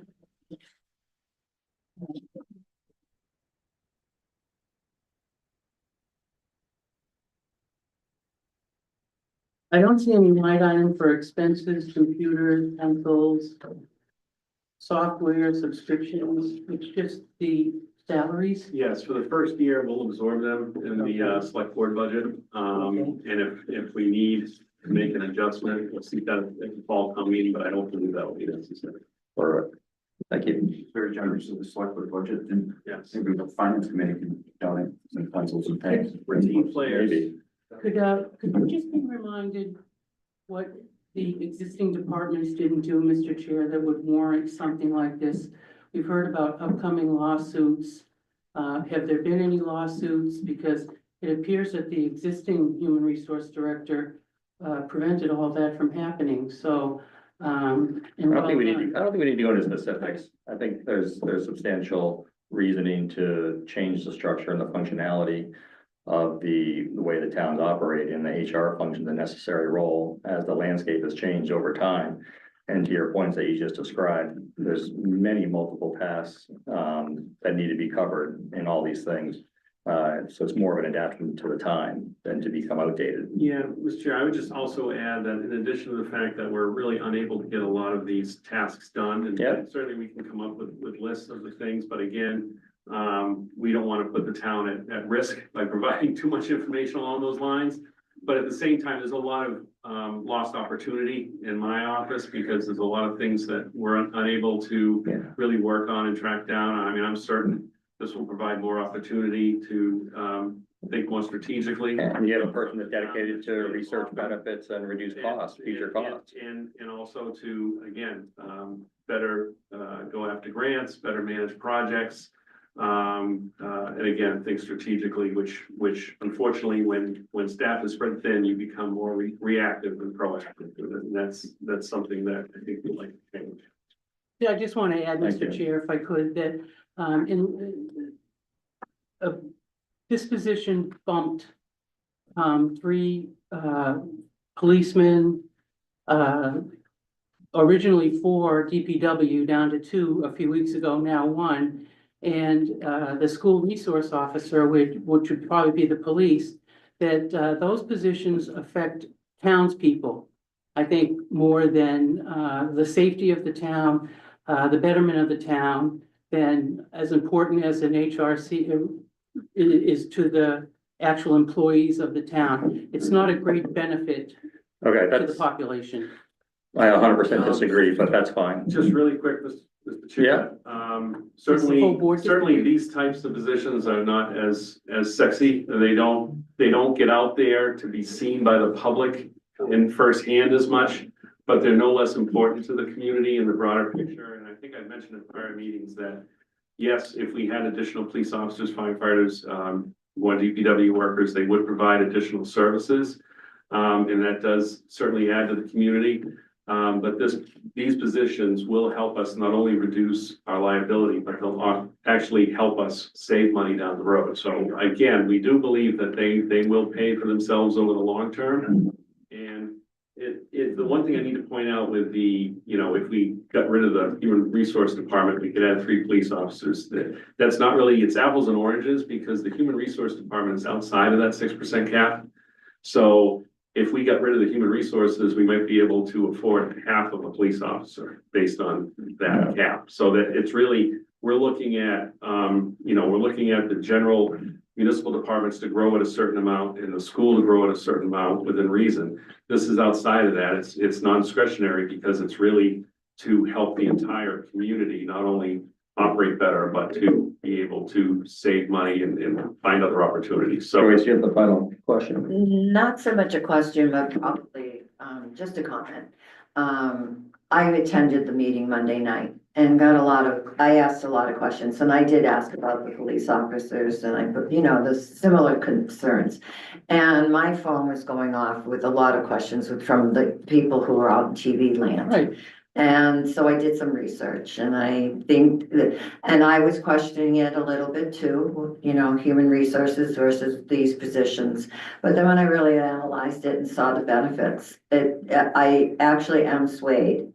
And the reason I'm swayed is this person will be dedicated to seeing where the costs can be. They will be able to implement full-time what the responsibilities of an HR person is. Hopefully they'll be able to find money so that we're using incorrectly for whether it be benefits or salaries or jobs that possibly are needed or not.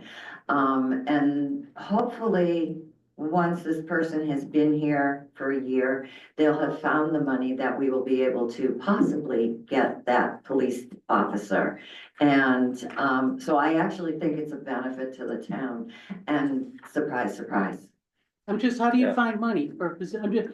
Well, Money. yeah. Just please, could you explain that, Mr. But- Chair? I think we're gonna be moving on. It's all good stuff. We can discuss it at the final recommendations next week as well. Well, we have a benefit, he'll be here for that. Here, yeah. Thank you. Thank you, Mike. Thank you very much. Okay. Thank you to the selectmen and everybody else out there too, participating in all this information. I appreciate it. Mr. Chair, go ahead. I make a motion that we vote to approve the minutes from March 19th as written. Second, It's been a motion and a second to approve the March 19th meeting minutes for Millis FinCom. All the, discussion? Why don't we just go around the horn, Pete? Yeah. aye. Aye. Aye, Aye. Abstain. thank you. Aye. Pete Underhill, Aye. thank you. Pete? That approves. Go ahead. I move the committee vote to approve the minutes as written from the March 26th FinCom meeting. Second. It's been moved and seconded to approve the March 26th Finance Committee meeting minutes discussion.